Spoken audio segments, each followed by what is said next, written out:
Hi, Chad. Good morning. Let's just get out of their way. No, you're fine. I don't need anything. I'm just going to do a hit on Chad Brown and tease that we'll have his works later today. Turf works.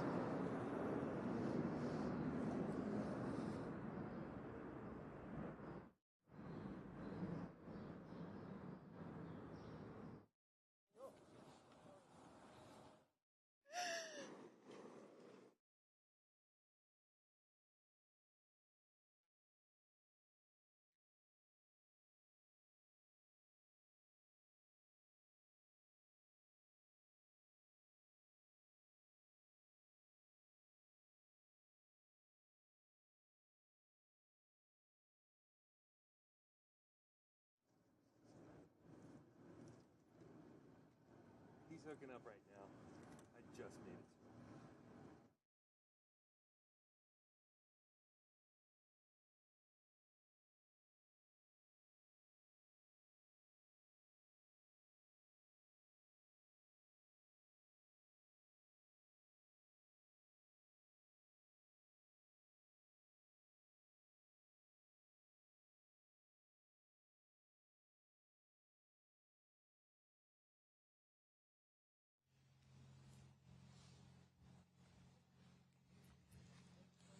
Hi, Chad. How are you? Can you hear me all right?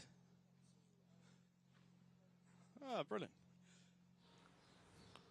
Hi, Todd and Christina on set. So good to hear your voice, Rishi. Ditto, ditto. And Christina, thank you. That coffee was awesome. Yeah, no problem. Just what I needed. No problem.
Rishi, 1, 2, 3, 4, 5, 6, 7, 8, 9, 10.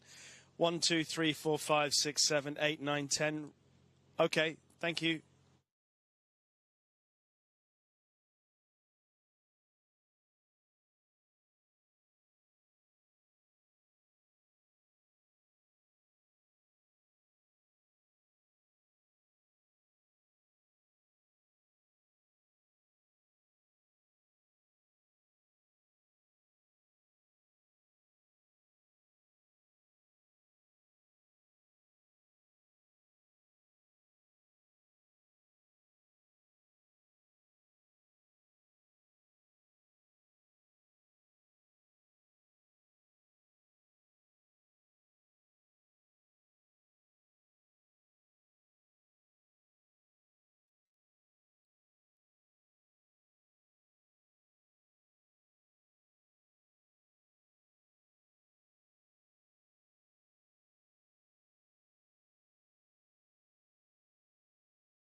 FanDuel TV's Breakfast at the Breeders' Cup is presented by Windstar Farm and by Keeneland.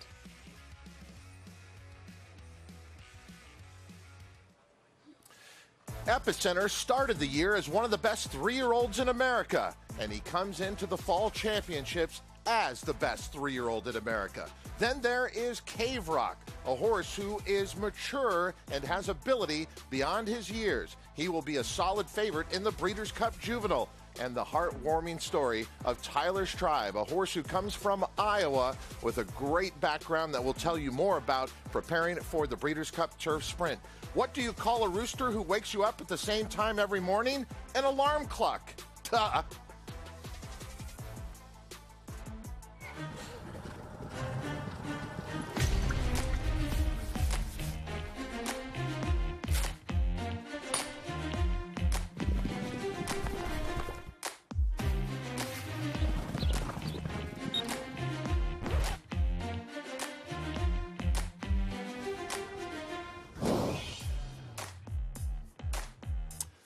A much warmer morning in the Commonwealth, but rain is coming, so a lot of the preparations taking place under the cover of darkness today.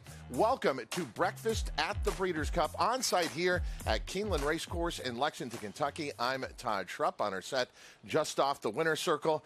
Yesterday, people were still talking about it. Flightline out on the racetrack amongst many stars for the Breeders' Cup, but he's so good, he truly eclipsed everyone. Talking to an owner, and I won't say which horse he has, that's going into the Breeders' Cup Classic, he goes, I've never seen anything like it. It's almost as if he's bionic. Flightline is still a story coming into today, but we are going to see some of his main challengers, including Epicenter, who came out earlier this morning for Steve Asmussen. Joining us to talk about all these workouts that we have coming up, Christina Blacker. Any more thoughts about Flightline and that spectacle that took place yesterday? Well, it was so exciting to be here, obviously, and to be on hand and to be able to share that with everyone. But today is a key day as well because you want to see how he comes out of the work. We'll need to follow up. He won't do a whole lot today, as we heard from the reports with Joaquin yesterday, most likely just going to walk the shed row. But this is the day that the trainer, the veterinarians, everyone needs to double check him and make sure that that final work didn't take anything out of him. Is he still 100%? So these are the days that are still a little bit anxious for trainers. It's not until you get a little bit closer to the race that perhaps you can relax a little bit in terms of all of your work as the trainer being done and complete. Stories worth following up on today.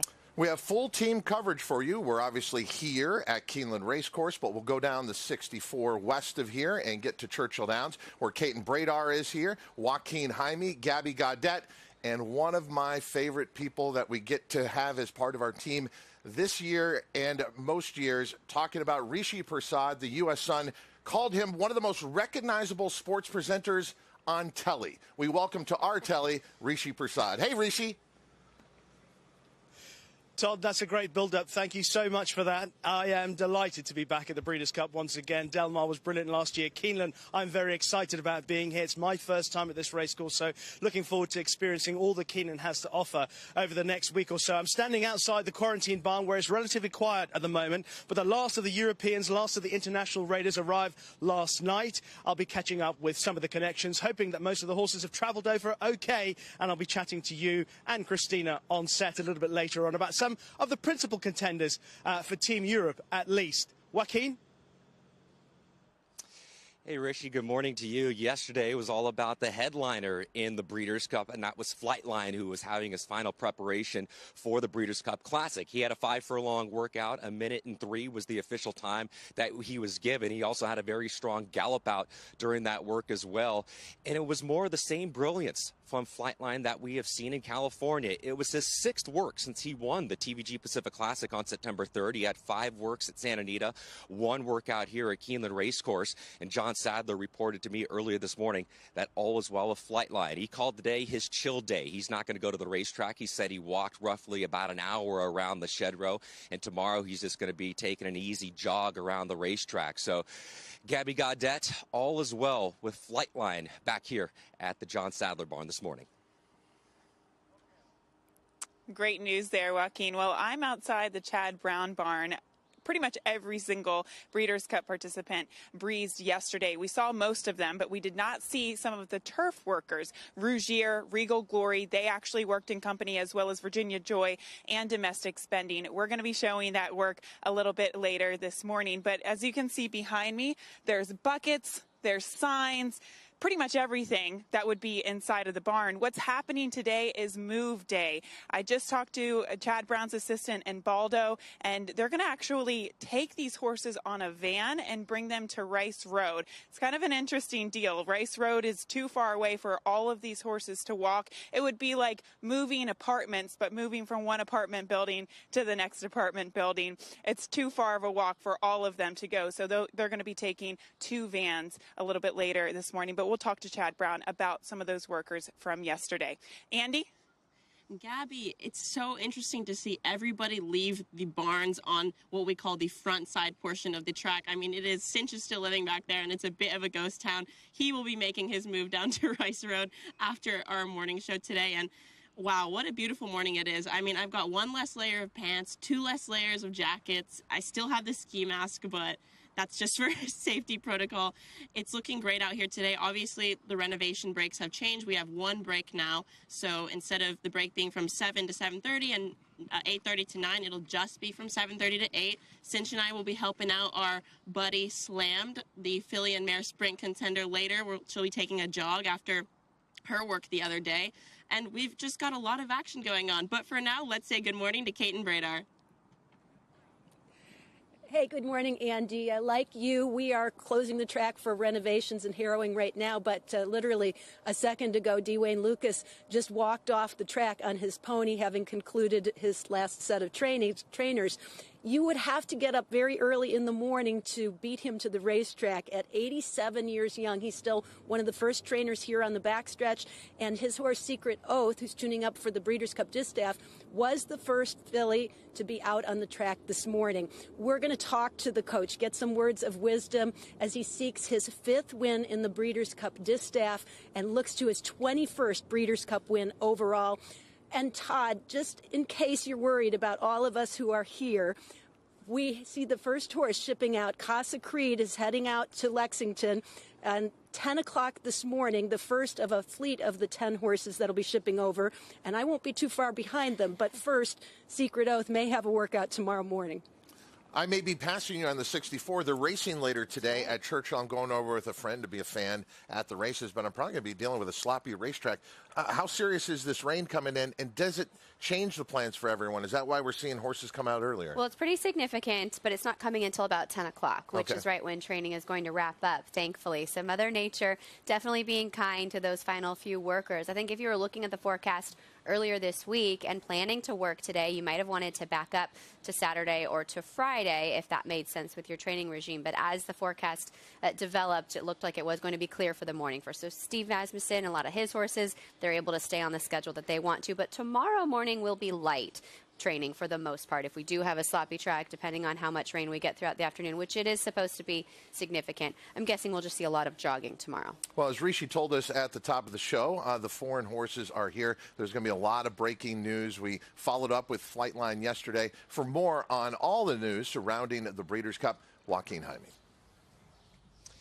And Todd, there's always a point during Breeders' Cup week when it really starts to feel like Breeders' Cup to me, and that's when all the out-of-towners come to the host track, and that's what we're going to have later on today. All the horses from Southern California are going to be arriving here in Lexington, Kentucky at Keeneland Racecourse. A lot of horses from California and a lot of notable horses from Southern California in all these respected divisions are going to be here. All 5 of Bob Baffert's horses that he pre-entered in the Breeders' Cup are going to be on that plane. His team led by Taba, the 3-year-old in the Breeders' Cup Classic. You have the 2-year-old Cave Rock and the FanDuel Breeders' Cup Juvenile, and then Laurel River in the Dirt Mile. George Papapadromo has his horse who punched his ticket to the Breeders' Cup Sprint by winning the challenge race in the Bing Crosby earlier this summer at Del Mar. That is American Theorem, who's going to be competing in the Breeders' Cup Sprint. And then Michael McCarthy is going to have Cece looking to repeat in the Breeders' Cup Filly and Mare Sprint. She is going to be on that plane from Southern California as as well. Also, a bit of news, we have an unexpected worker that is going to be coming up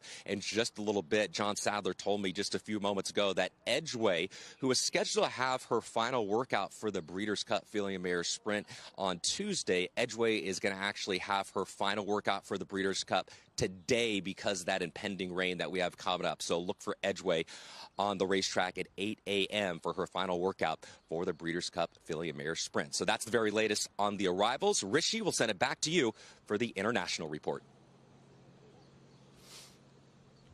Joaquin, thank you very much. Yes, I've just actually bumped into Tony Proctor, who travelled horses over for John Gosden, Nashwa and Mishrif being the two principal horses. And Tony was telling me that the horses have arrived safely. The rest of the Europeans all came over late last night. I spoke to Aidan O'Brien's team, Kevin Buckley, who represents Aidan O'Brien. He told me that the horses came over yesterday during the day, and they've all arrived safe and sound. I saw Pat Keating, who travels the horses for Aidan O'Brien, recognisable to so many of you, who's travelled all over the world with Aidan's horses. And Pat says they're all in good order, looking forward to the week ahead. Aidan's due to arrive in about a day or so. And, of course, Charlie Appleby, who has a very strong team for the Godolphin horses, and he was telling me yesterday when I spoke to him that the horses arrived yesterday. He had a report that they all arrived safe and sound. They're all in good health. Charlie due to arrive in a couple of days' time. Very exciting for all the international horses, particularly because we believe we've got a strong team as we head back to Todd and Christina. Are they ever lacking confidence coming over from Europe? They do have a strong team. Even if it was just Charlie Appleby, you'd say right. we have a strong team. We have to say that America counters with a strong team from the Asmussen barn. We're going to get to Epicenter, his big chance in the Breeders' Cup Classic. But let's start in the Longines Breeders' Cup Distaff, where the horses really come to hand. Typical of a 3-year-old getting better in the fall of their campaign. Society has been dominant in her last 2 starts. Now, one was at Charlestown, but then she moved up in the Grade 1 Cotillion and won with ease. She was out this morning and going a half mile in 49-3. This is typical of her. I've taken a look at some of her training. She jumps onto the bridle. She grabs the bit to start. She's really tough in the initial stages of her work, and she does this kind of lean out on the turn a little bit. She's done that in her last couple of works. This is her, and she's just a strong filly. She's a daughter of gun runner. She's very forward. She's a speedster. You would expect this type of work from a horse like this. She's on the engine in her races. She's on the engine in the morning. But bear in mind, Steve Asmussen is not one to work his horses fast. So you can see this rider's going to keep that good, strong hold throughout the work. He doesn't want to let her do too much because that's not the program. She probably doesn't need company today or ever because she's so forward and so sharp. And he's still trying to throttle her down, really, not even asking for much more on the gallop out because, again, this is that final work. You don't want to do too much. She is the type that would do too much if you allow it. She did start her career at Keeneland under trainer Wayne Mackey. She broke her maiden in her debut at Keeneland at the fall meet last year, and now she's turned into an outstanding 3-year-old filly for trainer Steve Asmussen. Let's turn our attention now to the Breeders' Cup Juvenile Fillies, and this is a look earlier today at Grand Love. Yeah, Grand Love, another daughter of gun runner. There's a theme here from the Asmussen barn. She broke her maiden first time out. She followed that up with a 3rd-place effort in the Pocahontas. She really pops from the gate in her races. She has some good early speed, and she's a good workhorse as well. She's a little bit kinder to handle than Society. You can see she's definitely on the bridle. The rider has good contact with her mouth, and as dark as it is, it looks like she's going pretty easily in this work. I've noticed in some of her works in the past, she does get a little bit kinder in the late stages. She kind of settles, nice lead change right as they turn for home. And here you can see the rider is able to relax just a little bit. Again, a slow and easy work, 50-1. This is typical Steve Asmussen. He doesn't do too much at any point in a lot of his workers, but especially into that last race coming into the Breeders' Cup. She's well handled at this stage. Really, no news is good news for Grand Love today. Much of the same. In the Pocahontas, they didn't go very quick early. She was on the front end. I thought she probably should have finished up a little bit better based on how easy those early fractions were. She does need to improve a little bit, I think, against some of the other heavy hitters in this division. Well, I would say it's the right race. It seems to be wide open. The NetJets Breeders' Cup Juvenile Fillies, part of Future Stars Friday at the Breeders' Cup. That is Grand Love for trainer Steve Asmussen. A lot of big horses in the Steve Asmussen barn, but Epicenter certainly could be at the top of the list. He has done that in his 3-year-old campaign as we watched him down in Louisiana become such a good horse throughout the year, and he looked magnificent earlier this morning here at Keeneland, working a very easy half mile. He knows it's work day. Overall, he seems like a pretty kind horse if you look at some of his gallops, but he does also jump onto the bridle Bose's neck pretty hard as he begins his work. So you can see him kind of hanging on the bit a little bit there. The rider's just going to choke up on those reins to make sure he has a good hold of him. Bear in mind that as long of a campaign and a good campaign that Epicenter had as a 3-year-old, he has not run since August 27th, since that victory in the Travers. Steve Asmussen electing to train him up to the Breeders' Cup this year. And so for that reason, his training is so important. You look at the page that we have in terms of the works. Those works are coming each and every week. He did have a work on September 10th, so 8 works, including today, coming into the Breeders' Cup. And he's so smart, this horse.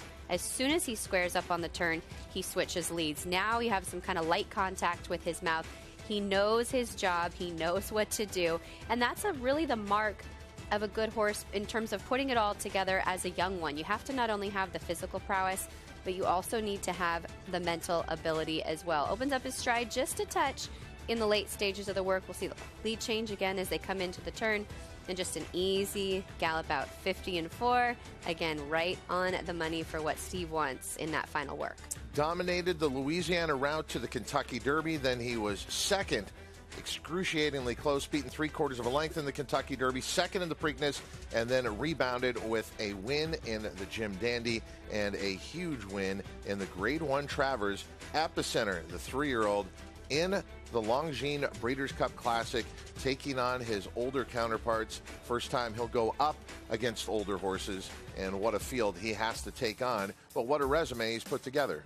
5-time stakes winner, including the Run Happy Travers, that Grade 1 victory. And I think that's interesting because, you know, you look at his overall resume and the strength of schedule, and as well as he performed through the Triple Crown, he does only have 1 Grade 1. So I think if you're considering this the ownership group of Taba having 2 Grade 1s, you look at those two head-to-head in the Classic. If we remove Flightline from the conversation, I think the Taba camp is still hoping that they might have a fighting chance as this 3-year-old championship. I think a lot of it is going to be the eye test. So many people liked Epicenter from the beginning. He seems to have held his form and improved as well. So it will be an interesting vote. But what happens in the Longines Breeders' Cup Classic will determine a lot of things. Horse of the Year and obviously that 3-year-old division as well. Let's check in with Andy Biancone. Todd, right in front of me here is Clairiere, our Breeders' Cup Distaff contender. She's going to just gallop an easy mile today. Had the opportunity to speak to trainer Steve Asmussen, and she's just apparently a very easy horse to gallop. She's, as you can see, just so relaxed. She knows the drill. She's going to back up to about the top of the lane, and they're just going to gallop her around nice and easy. She's just as relaxed as can be. You just know she knows her routine. She has her job. She saves her energy for her races. And, man, she does look so good, Todd. And that was not the case last time out. She had problems at the starting gate in the personal ends, and I think a lot of people forget she had back-to-back wins over Malathot, who may ultimately be the favorite in the Longines Breeders' Cup Distaff, and then it just fell apart for her in the personal ends. And shouldn't we cross that race out and look at Clairiere as a serious contender in the Longines Breeders' Cup Distaff? I think we have to, and I think it's happened to her pretty often. I think that's such a strong division that she does get forgotten about a little bit, and we end up with some good prices on her. So if you like Clairiere, don't jump off the bandwagon right now. She has every bit of the ability of the others. She's also a daughter of Curlin. This is really Curlin's distaff, isn't it, when you consider the big heavy hitters coming into the race. And I like the fact that she's had plenty of time here at Keeneland. Steve Asmussen did that in the Breeders' Cup last year, shipping in early to Del Mar. She's so relaxed and she's so settled because she's been here for the better part of a month. I'm thinking Gunrunner should hold a family reunion at the Breeders' Cup. The next horse we're going to look at is Echo Zulu, out on the track preparing for the Breeders' Cup Filly and Mare Sprint. FanDuel TV will be the exclusive place to see the first 2 championship races on Saturday, and one of them is the Breeders' Cup Filly and Mare Sprint.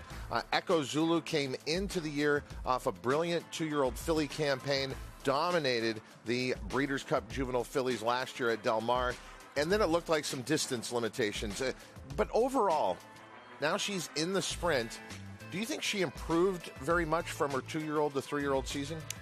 Well, I think she still has the opportunity to improve into her 3-year-old season now that you're more committed to keeping her around 1 turn. I think last year, because she was so forward, because she was so fast, and so much more mature than her contemporaries, she was able to get the 2 turns and to beat them in the Breeders' Cup Juvenile Fillies.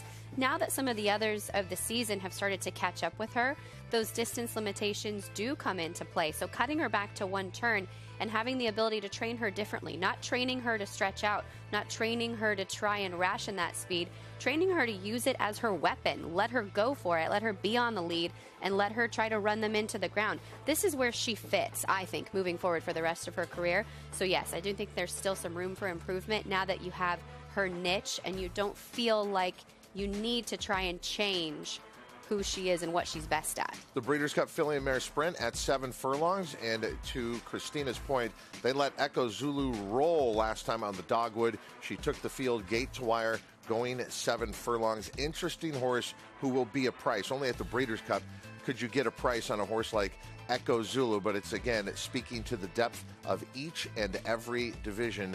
Echo Zulu going around the track here at Keeneland.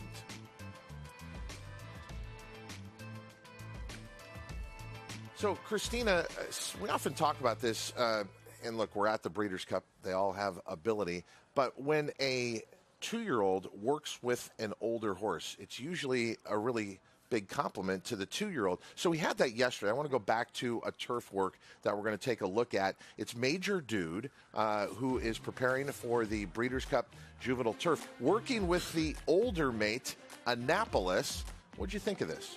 I thought it was a very good work for them both. So Annapolis, a 3-year-old, and they worked together last week as well. This is not a new pairing from Todd Pletcher's barn. We've seen him match these horses up in the mornings pretty often. He did elect to work the fillies and mares for the distaff separately, but he keeps this paired together, and that tells you a lot about their ability. Major Dude, the 2-year-old, is along the inside. To the outside, you have Annapolis. Annapolis is a horse that's very forward. He does a lot of his running kind of out there on the engine, and he's going to push Major Dude a little bit here to keep up.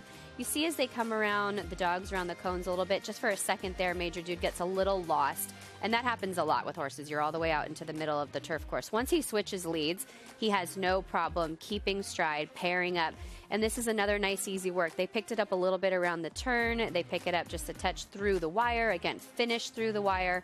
I like the way Annapolis kind of reached his neck out there to finish. He's going to switch leads, and they'll wrap up this work together. Heads up for them both. And absolutely upgrade Major Dude because he can keep up with an older horse.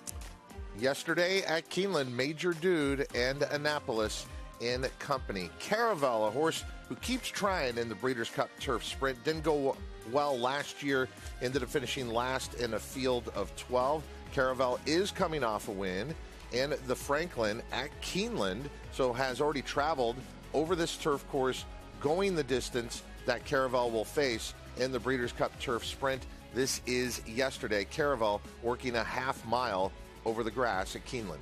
1 for 1 on the course, 7 for 11 at the distance.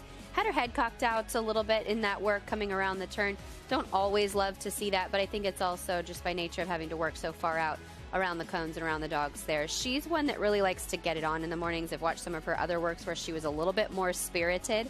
This is maybe not as sharp or as energetic as I've seen her in the past, but they did keep her nice and relaxed into this work, and it was okay. It wasn't, I think, her best work that I've seen, but still a very good one coming into the Breeders' Cup when you consider what you want. A slower time, but bear in mind how far she is out off the rail there. 51 flat for the 4 furlongs.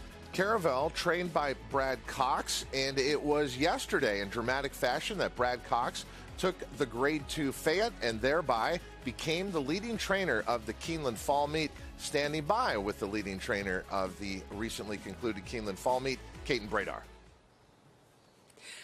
Yeah, he did say he would settle for a tie, but you got the title outright, Brad. Congratulations. I'm guessing, though, not a big late-night celebration as you have a lot going on. I watched a little bit of the Kentucky game. Wasn't much to watch there, so turned it off and went to bed and up early for works this morning. But, yeah, it was good to win. It's always nice to win at Keeneland.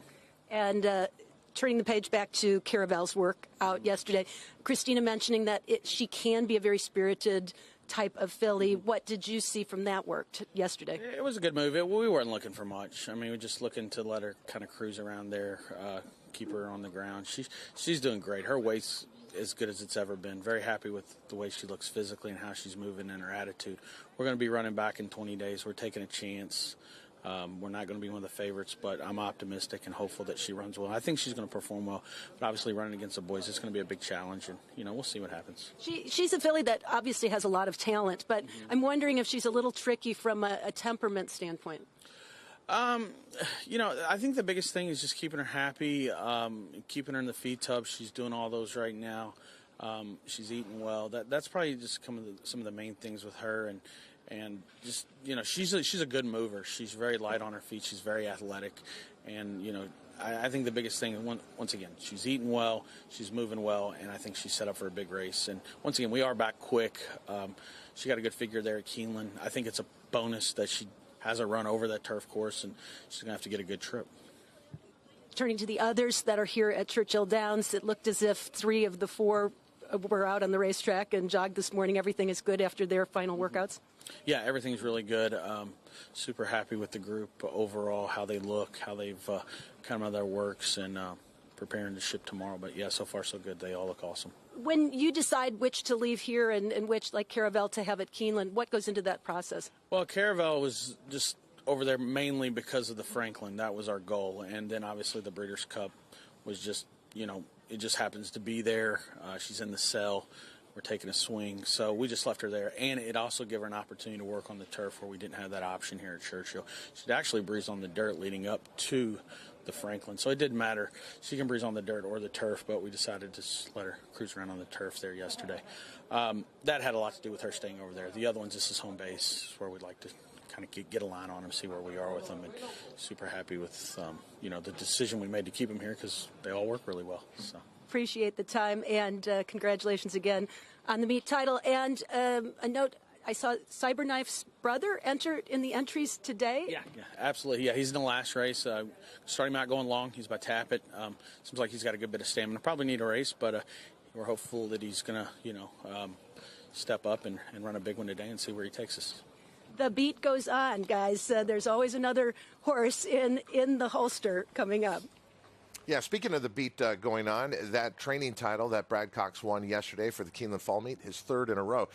Caravel, serious contender in your mind in the Breeders' Cup Turf Sprint? Well, a couple things that I noted just from Brad's comments there. One was commenting on her weight as it being good. So I think that's a good thing when you consider how easy that breeze was. If a horse tends to do too much, lose weight between their races or between their works, you don't want to ask them for too much either. And if they're nervous, they're going to be a type that tends to lose a little weight as well. So he didn't want to see a whole lot. I think all things considered, that work was okay. But it also sounds like the Breeders' Cup wasn't always plan A. It was the race here, right? So now you just want to take it easy, regroup, and see if you can't get her fresh enough again to compete at a high level. That was Flightline leaving Sadler's Barn.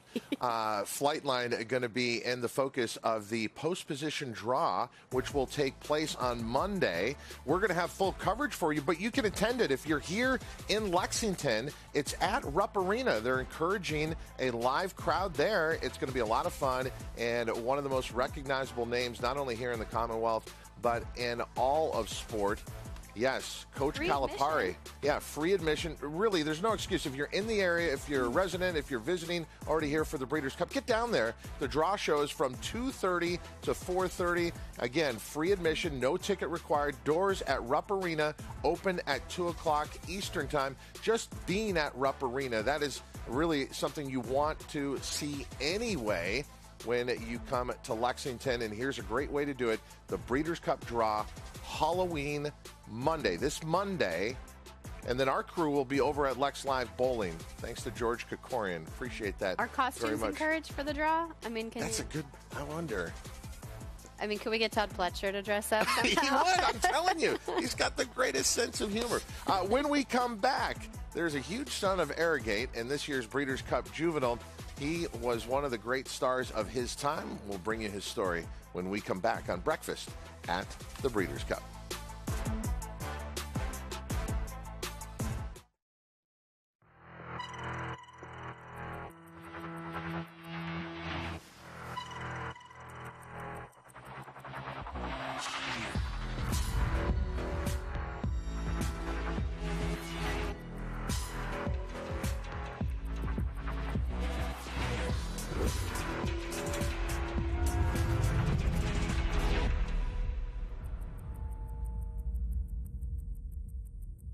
d'origine.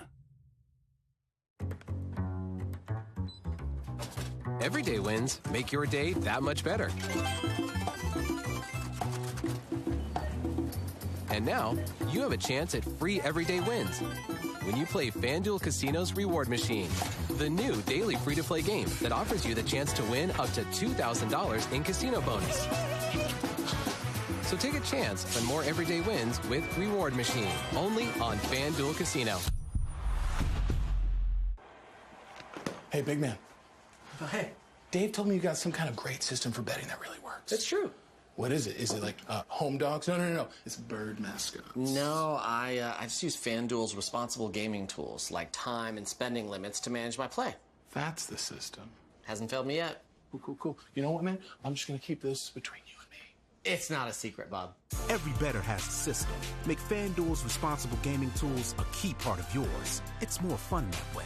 The Factor, a top 10 General Active sire in 2020. His progeny include Grade 1 winner Sistron, Grade 1 winner Noted and Quoted, Grade 2 winner Factor This, and Grade 2 winner Charmaine's Mia. With dozens of 6-digit yearling sales, he's a proven sire on the track and in the sales ring. The Factor, a leader of his generation, standing at Lane's End.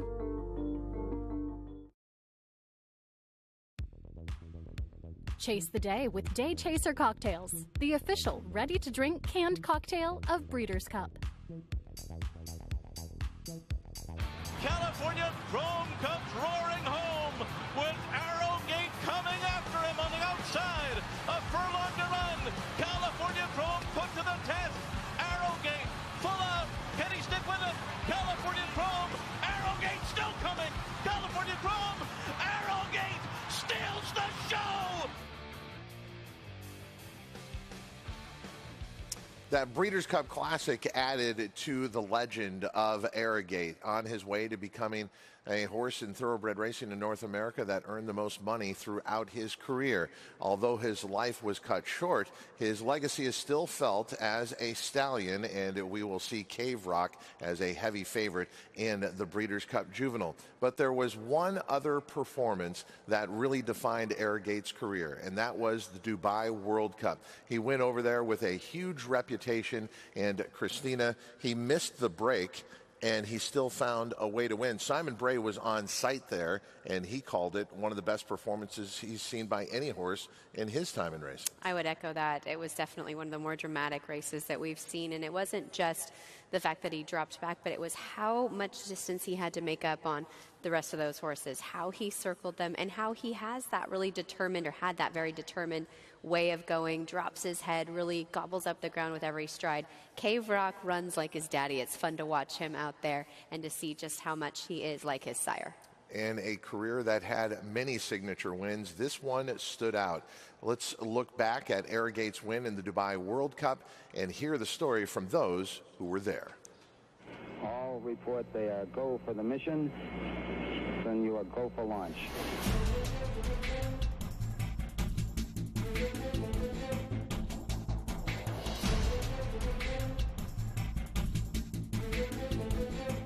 It's the big night, and it was raining, and the wind was blowing. You'd think you're going to the desert. You're not expecting rain. The track was strange. It was real sticky. It never really dried out. It was just a whole litany of things going on. It was bizarre. I hadn't been there since 2012. The last time he was here, he had a heart attack. When I got on that plane leaving there, I said, well, you'll never see this face here again. And sure enough, here I am on my way to Dubai. Here he comes. Arrogate up into gate number 9.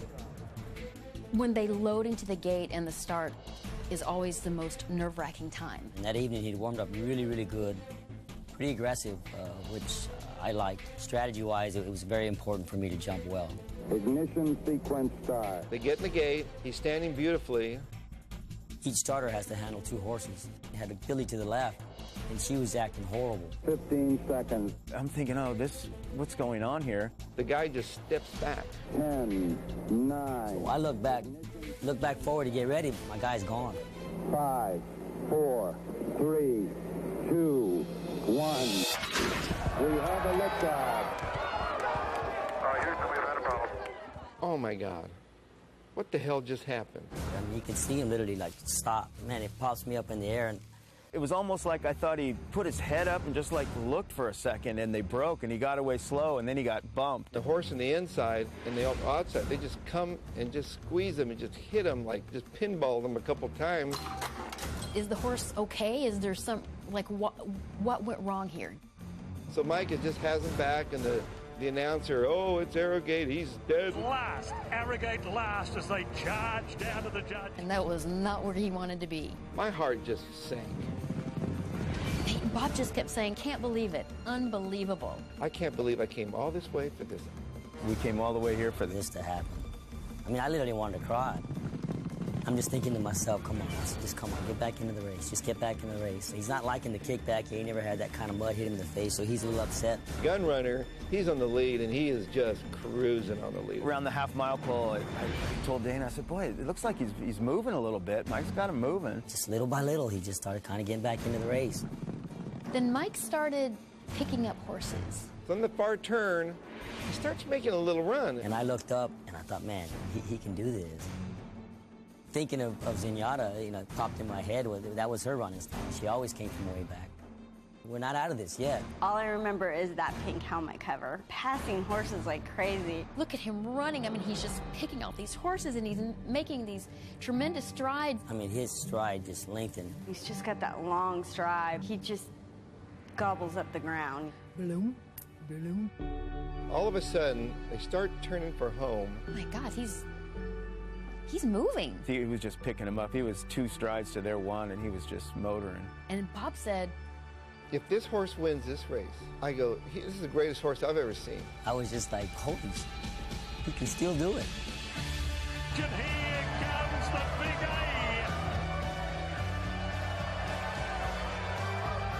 Arrogate swoops up on the outside.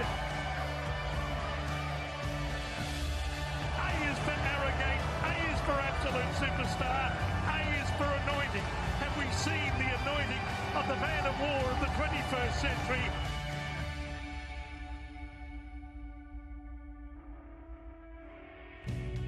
Unbelievable what he did. We did it. We pulled it off. I've had some really great horses, been lucky, but man, I've never seen one make a move like that just took your breath away. It wasn't until the outrider walked up to me and said, I don't know if I've ever seen nothing like that. Sheikh Mohammed and his brothers and his sons, they were in awe. It was an incredible scene down in the winner's circle. And the flag's waving, and Arrogate's okay, and I never seen Jimmy act that way, actually. He was going crazy. Oh, they got me going, and I'm not one. I don't get too excited, you know. I was just praying that Bob didn't have another heart attack. My stance, they're good stance, and my doctor was there that worked on me, and he said, you look great, Bob. Most humble, relieved feeling you could possibly have. You just feel proud. You feel proud that they went out and laid it down for you. You know, it was fun, it was stressful, but you're running for honor, you're running for trophies, you're running for bragging rights. I mean, that's what it's all about. And I found out that the Prince was very happy that I took him there and that he won.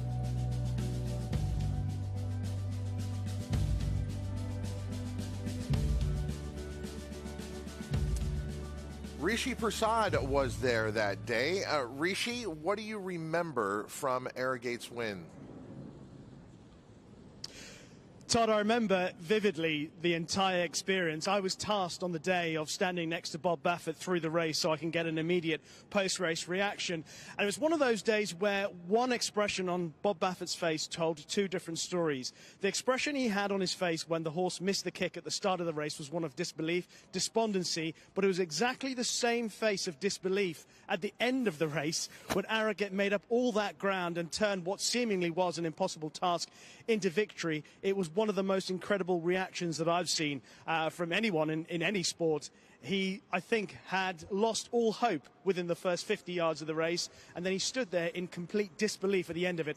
And like many people who were privileged to be there on the day, I felt it was one of the greatest performances in sport that I've ever seen. That is saying something. Rishi's obviously seen some of the best horses in the sport in their best moments. And the Dubai World Cup itself has brought some of the greatest horses in the world. And then now we think what might have been. Arrogate, his life cut short after he went off to stud. But we get to see some of the promise through his progeny. Cave Rock is certainly a great legacy for Arrogate. Well, and I mean, here's the look at the offspring that we're looking forward to for Arrogate. And Tell Me No Lies, who is the filly out on the West Coast for Peter Miller, who will be in the juvenile fillies. Cave Rock in the juvenile. Let's not forget Secret Oath. Coming into the distaff, Arrogate has sired a Kentucky Oaks winner as well. You know, when he first went to stud in the early stages, that first crop wasn't really performing as early as I think everyone expected them to. At the time that Cave Rock was purchased, the Arrogates weren't really as fashionable at the sales as they are now. So when you consider how much money they paid for him at auction here at Keeneland, $550,000, you would have expected him to be this kind of a performer. It has been pointed out on social media, and you see it every time he comes on the track. We talk so much about pedigree and what is passed down from one horse to the next. In Cave Rock, you see the head carriage that Arrogate was known for, that low head carriage, and was on display here into this workout yesterday at Santa Anita. And I think you also see the determination in him, the determination that we showed you just in that piece from the Dubai World Cup, and the determination that this horse shows. He leaves it all out on the racetrack in his races in the afternoon. After, you know, setting early fractions that are strong, he finishes. He reaches his head even lower, and he really opens up that stride, gobbles up ground just like his sire did. I've watched his last, 3 or 4 works. 2 weeks ago, he worked like a monster. Last week, I thought his gallop out wasn't really to the program that you usually see from Bob Baffert. This week, notice Juan Ochoa just keep him busy. They're not going to let him kind of get into that laid-back nature that I think he does have. Couple of taps on the shoulder. There's that big stride. There's that reach. Again, perfect lead change. And watch him keep after this horse all the way into the turn. They're not going to let him start to pull himself up at all. Let's keep into a stiff, strong work. We're coming into one of the best races, or the biggest races of his career. He hasn't done anything wrong yet at 3 for 3, but it's clear that Bob Baffert is still keeping his foot on the gas pedal with this horse in the mornings. The FanDuel Breeders' Cup Juvenile, presented by Thoroughbred Aftercare Alliance, and Cave Rock is one of the biggest stars on Future Stars Friday, but also one of 2 horses for trainer Bob Baffert in this race. National Treasure will go as well. And talking to Bob Baffert after the work by Cave Rock and more about National Treasure, Michelle Yu yesterday at Santa Anita. Cave Rock putting in his final paces here as he will be the probable favorite for the Breeders' Cup Juvenile. Trainer Bob Baffert, what was your response to his work? Well, it went really smooth. I was looking for something like that. I'm happy with all my horses today. I had a National Treasure. He couldn't have looked any better. He looked like that. Mm-hmm. This horse, he just looked great. They switched leads on cue, asked him to go a little bit. He took off. It was a serious work for all of them, because from now, we're going to ship tomorrow. Hopefully we get there, and then we'll just go easy with them there. But they couldn't be coming in, these 2. All of them so far, better. So I'm really happy where we stand right now. Now, the last couple of works I've seen Cave Rock, he's been on the outside. Why the flip-flop towards the inside today? I wanted Juan to control the pace. Mm-hmm. I didn't want him. Sometimes I'll put him on the outside, and I didn't want him to go into skiing mode. Yeah. And I want him to be nice, relaxed, nice. I just want him to get in a nice rhythm, mm-hmm. and he was the whole way. And that's what you're looking for. I just wanted to go perfect. And thanks to this little radio, it went perfect. What kind of audible did you have to call? I didn't. They were perfect. They were on. Usually I have to tell them, hey, come on, boys. But today they were just on. If they don't hear from me, that means they're great. And I just told, I told Eric, you can quit chasing. I heard Eric when he came back, and you said, what happened? And he said he couldn't keep up. He couldn't keep up. No, he's a really good horse. And, it's fun. I think I love the Breeders' Cup. Love going to Kentucky. And it's exciting, and it's like the playoffs, and they're tough. Everybody's tough. You have to be right on. You have to be at top of your game. You have to break well. You got to get position. And so there's still, we got a ways to go. They have to ship. They have to get there, and you know, you just hold your breath from here on out. But I'm really looking forward to it. Well, guys, this will probably be the last time you see it. It's just going to be me and Bob, because once we get to Kentucky, I know the paparazzi will be out in full force. So enjoy our quiet moments together. I think it's going to be quiet. They're going to be at Flightline tomorrow. Come on. We'll see you guys in Kentucky. Yeah, but what we saw yesterday, he's actually probably right on about that. But Cave Rock is a true rising star. And last year, Bob Baffert took the FanDuel Breeders' Cup Juvenile with Corniche. Cave Rock is much more impressive coming in, it seems like, than Corniche was. Yeah, he's just been so impressive. But I do notice that Bob keeps wanting to bring up National Treasure. Don't forget his other horse, National Treasure, running second to Cave Rock last time out. He's played back and forth with those blinkers. He's tinkered a little bit in terms of the equipment. I think Bob Baffert has the right formula now, and I think he's looking forward to this horse running a big race. He could go 1-2. Don't forget about another horse in Bob Baffert's barn, and a much different race. It's the Big Ass Fans Breeders' Cup Dirt Mile. Laurel River, a Juddmonte homebred by Into Mischief, coming off a massive win in the Grade 2 Pat O'Brien. And this horse, to me, is a serious contender in the Big Ass Fans Breeders' Cup Dirt Mile. This is a look at Laurel River's work yesterday at Santa Anita. Working and Company is on the outside here. Will complete 6 furlongs in 1:12-1. Yeah, so a stiff workout coming into the race, 6 furlongs. You're seeing a lot of these other horses go the half mile, go 5 furlongs. Bob Baffert asking for a little bit more from Laurel River, where we talked about Society, and I know she's 3, but as that kind of improving horse that's peaking, I think that's Laurel River right now. He's 4 years old. He's the improving 4-year-old, and he seems to be peaking at this point. He's a horse that always works in blinkers. You see that with his equipment on the outside there, and he's just so willing to do more in his training. It's really a sign of a horse that is in good health, a horse that is feeling good, a horse that's feeling fresh. He's going to go heads up here with the workmate, but keep an eye on the rider there. He has a good hold on this horse. He could easily turn him loose if he wanted to, but the instructions were to go together. We're going 6 furlongs. Keep up on the gallop out. Push him a little bit here.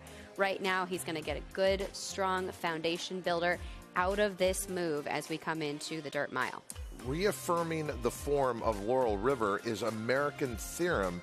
After all, after Laurel River beat American Theorem in back-to-back races, American Theorem then went out and won the Grade 1 Bing Crosby. He's preparing for the Cutter Racing Breeders' Cup Sprint, part of the Saturday Championship Day, and you can't miss American Theorem. He's actually one of the few Gray-Roan sons of American Pharoah that I've seen, but he is a galloping ghost out on the racetrack yesterday at Santa Anita. He's another one of those that has not run since late August. So coming in off of his training for George Papadromo, he ran 2 huge races at Del Mar, including the Grade 1 Bing Crosby, his win-in-your-in event to get into this race. Remember we talked about those sprinters, and I said I love watching them, the way they come off the turn, the way they pin their ears, and the way they really start to attack the ground. This is an easier drill for this horse as compared to what I've seen the last couple weeks, but he does that. Look right there.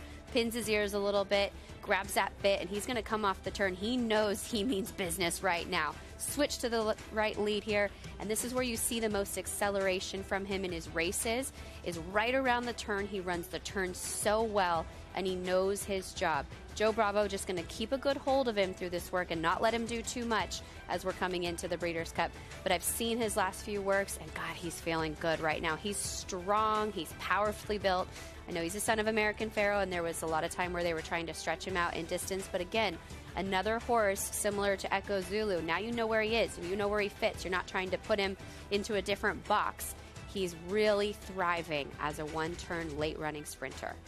So, Christina, it doesn't seem like you're very excited about American Theorem. I just love this horse. What about He's training so well. I mean, literally, go back and look at 2 or 3 works back. He just looks so good right now. What about Joe Bravo? How's he feeling? Michelle, you asked him that question.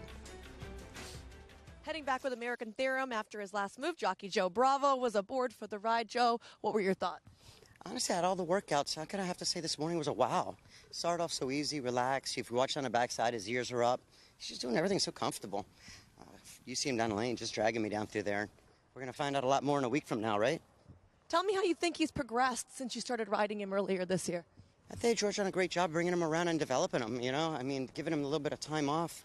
I mean, if you're going to win any race all year long, this is the one you're shooting for. And you look at him, he just come back like how you want him. Thanks, Joe. Appreciate it. Good, guys. Let's get a little lucky. Good boy. So the camp of American Theorem, absolutely excited about their possibilities in the Breeders' Cup Sprint. I'm excited that George Papadromo is going to be at the Breeders' Cup. The party can finally begin. One of the outsized personalities we talk about in the sport. He calls Southern California home, but the rest of the world is going to find out more about George Papadromo. If you want to find out more about the Breeders' Cup, the best way to follow is through FanDuel Plus. FanDuel, as we told you, is the official wagering partner of the Breeders' Cup, but so much more than that. When you download FanDuel Plus, just pick your favorite platform, Roku, Fire TV, or Apple TV, and you will have live racing coverage of the Breeders' Cup and access on-demand content, including this show, the Breakfast at the Breeders' Cup shows. You can go back and look at any of these and prepare for the Breeders' Cup. The Breeders' Cup Challenge Series replays, expert analysis, interviews, and so much more. Download FanDuel Plus. The sun is starting to peek out here in the Commonwealth of Kentucky. We're just underway in Breakfast at the Breeders' Cup. So much more to come here on FanDuel TV.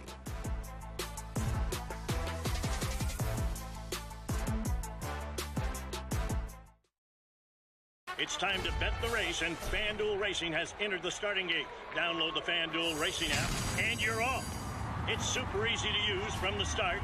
Make every moment more with tools to help you win on the inside. Watch out for great promos and easy deposits. And here comes fast payouts. It's super easy to use. It's fast payouts. It's super easy. There's no doubt about it. The best place to bet is FanDuel Racing. New customers bet the Breeders' Cup and get up to $100 back if your horse doesn't win.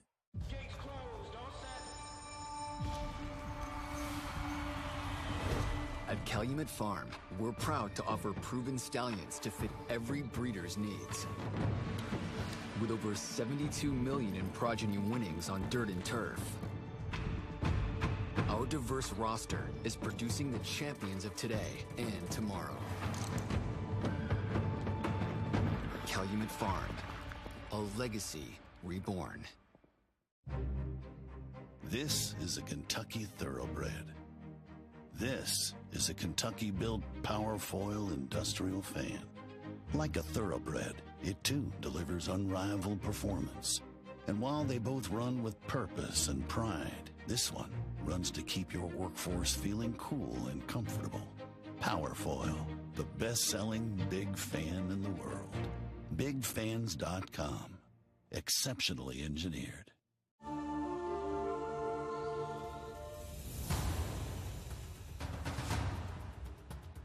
But well behind Tyler's Tribe as they come to the final quarter mile. Kylie Jordan has not moved a muscle on the big favorite. It's all Tyler's Tribe. Tyler's Tribe just cantering past the 16th pole. He's a 6th-length winner of the Iowa Cradle.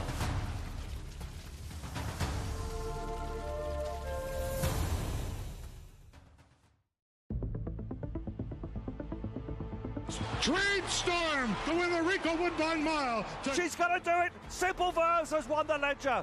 Slate next spear and Sheen Murphy get through and have won.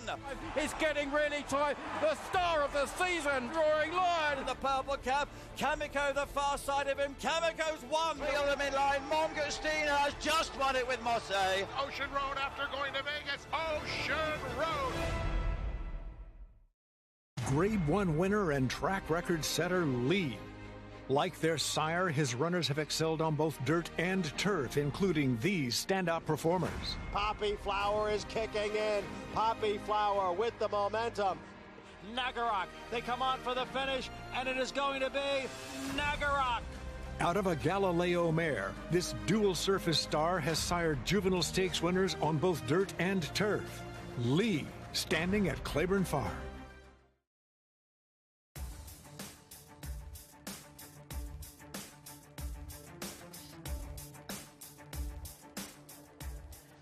Up here in the Keeneland press box, and usually this area is hustling and bustling with reporters, but in the morning it turns into a clocker's station. Even there's a dog up here.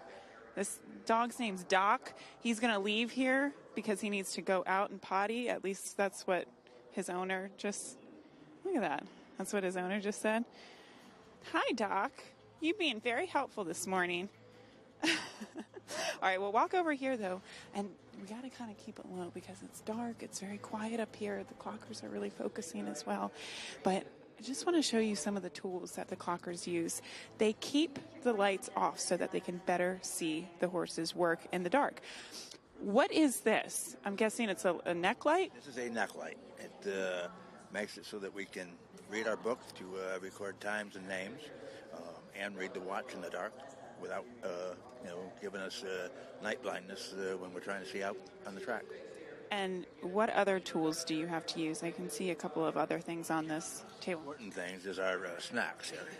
We have snacks. Well, you're tied to the seat until the break. Oh, yeah. A couple different watches. Cell phone for receiving orders. Getting text from the trainers and assistant trainers on who's going to be working when. And then there's a computer that we'll use for recording the works into the system. Notebook, of course. And binoculars. Binoculars. Oh, you got to have binoculars. Good pair of binoculars for a clock are very important. What's the hardest thing about your job?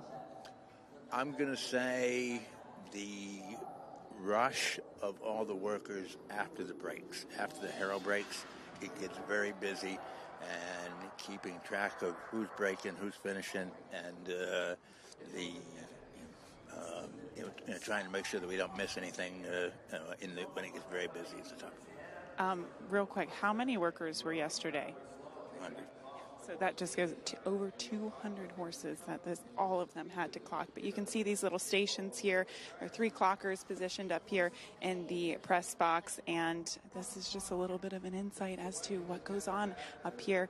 Of course, the works are so important.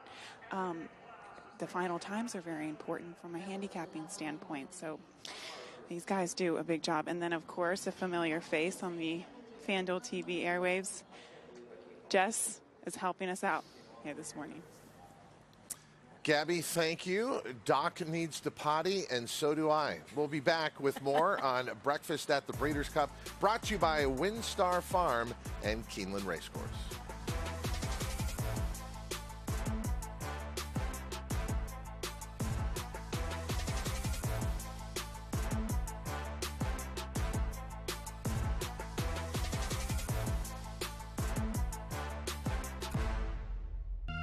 Nobody taught me how to be fast.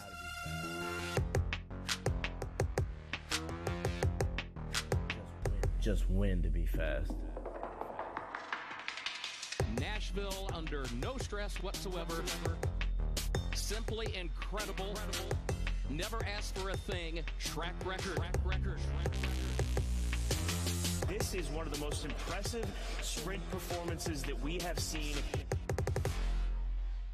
On FanDuel Casino, we make it easy to turn your site credit into real money. Unlike other casinos who make you wager your site credit over and over before you can withdraw it, we play fair. Just play through it once and you keep what you win. Turning all your site credit into real cash is that simple. Plus, you'll get paid your way, quickly and securely. Come see why FanDuel Casino promotions give you so much more than other online casinos. Join FanDuel Casino and play it again with up to $1,000 back if you're down on your first day. TVG's free handicapping tools are at your fingertips. Access expert picks, both found on the app and at TVG.com. Find selections in either the Promotions header, under the More tab, or on the race page for select races. And follow your experts to get notified when new picks are available. Then use the bet ticket to play along. Check out TVG's expert picks, both on the app and at TVG.com.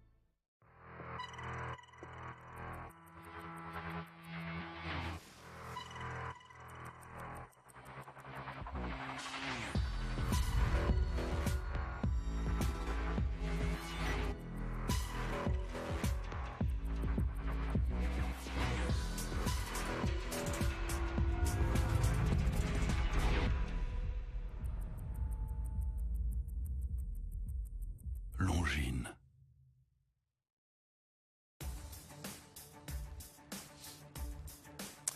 Welcome back to Keeneland Racecourse in Lexington, Kentucky, host of the Breeders' Cup, coming up this Friday and Saturday. I'm Todd Schrupp.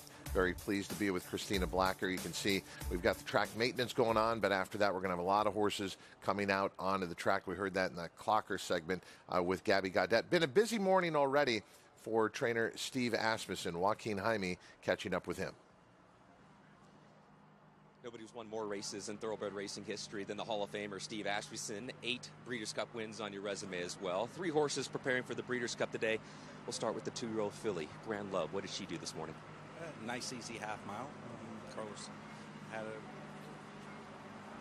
I love how she's going over the racetrack. I think she's putting very good work over the Keeneland surface. We're very excited about her in the juvenile fillies. In the Breeders' Cup distaff, you have Society. And normal for her in her morning drills? Absolutely. You know, she's a filly that's won her last 2 races in front-running fashion, putting down solid fractions, and we expect more of the same. She's a very fast filly that is extremely sharp right now. I know she had a big win at Charlestown, but did it surprise you with her breakout win in the Grade 1 Cotillion last race? I thought the Charlestown Oaks, how fast she ran, the quality of the field she beat, the way she went through the wire, and that's what led to her running in the Cotillion, and to see her extend that over more ground, I think is what separates the winners. Fast early and fast late. And then your 3-year-old, you have Epicenter taking on Flightline in the Breeders' Cup Classic. What did Epicenter do today? Nice smooth half mile, week out, 50 and change. We're extremely pleased with how he's coming into the Classic. Bigger, stronger horse, looked beautiful in the paddock schooling this week, and what an exciting running of the Classic.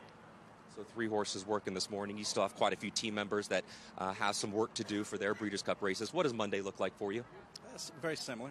3 or 4 very light breezes, week of, typical of us. We've been here at Keeneland with all of the Breeders' Cup horses for a significant amount of time. Yes, 2 of them already having races over the racetrack, so we feel very good about where we're at right now, and it ought to be a very exciting week. Who are the teammates that you can expect to work on Monday? Jackie's Warrior, Clairiere, possibility of doing something with Wicked Halo and Gunite, all dependent upon. We're expected to get about a 1/4 inch rain, which I think will help things around here. It's been a bit dry, but we'll evaluate that when we start in the morning. We'll follow up on Monday. Steve, always appreciate the time. Thank you. Thank you. Have a good day. There are so many numbers that are astonishing when it comes to trainer Steve Asmussen. One of them is the career milestone. First of all, you're looking at his Breeders' Cup record, but take into account he is approaching 10,000 career wins as a trainer. It's almost unfathomable, isn't right? it? You 10,000. sort of can't even think about it. How even just running 10,000 horses. You think of how much goes into that, how many details in each and every horse and each and every race. Steve Asmussen and many of the top trainers is one of those individuals that has an incredible mind for information and for remembering those kinds of details. I mean, I can't remember what I had for breakfast 2 days ago. Right. He can tell you about these horses that he has all across the country. He remembers the little intricacies of their works, of their training, of the equipment. And as I mentioned yesterday, he seems very intentional about not only training them to be physical athletes, but to be mental athletes. How often, if ever, have you seen a Steve Asmussen horse act up in the paddock? You're right. Act up behind the gate. I mean, he really establishes those building blocks, the foundations of the lessons, and he works very closely with horses that need extra attention. Yeah, because he's usually right there in the paddock, and that's if he's running a $20,000 claimer or he's in the Breeders' Cup Classic, as he will be with Epicenter and so many great horses that he'll have in the various divisions over the course of 2 days of championship racing. Let's find out more with Andy Biancone, who's trackside.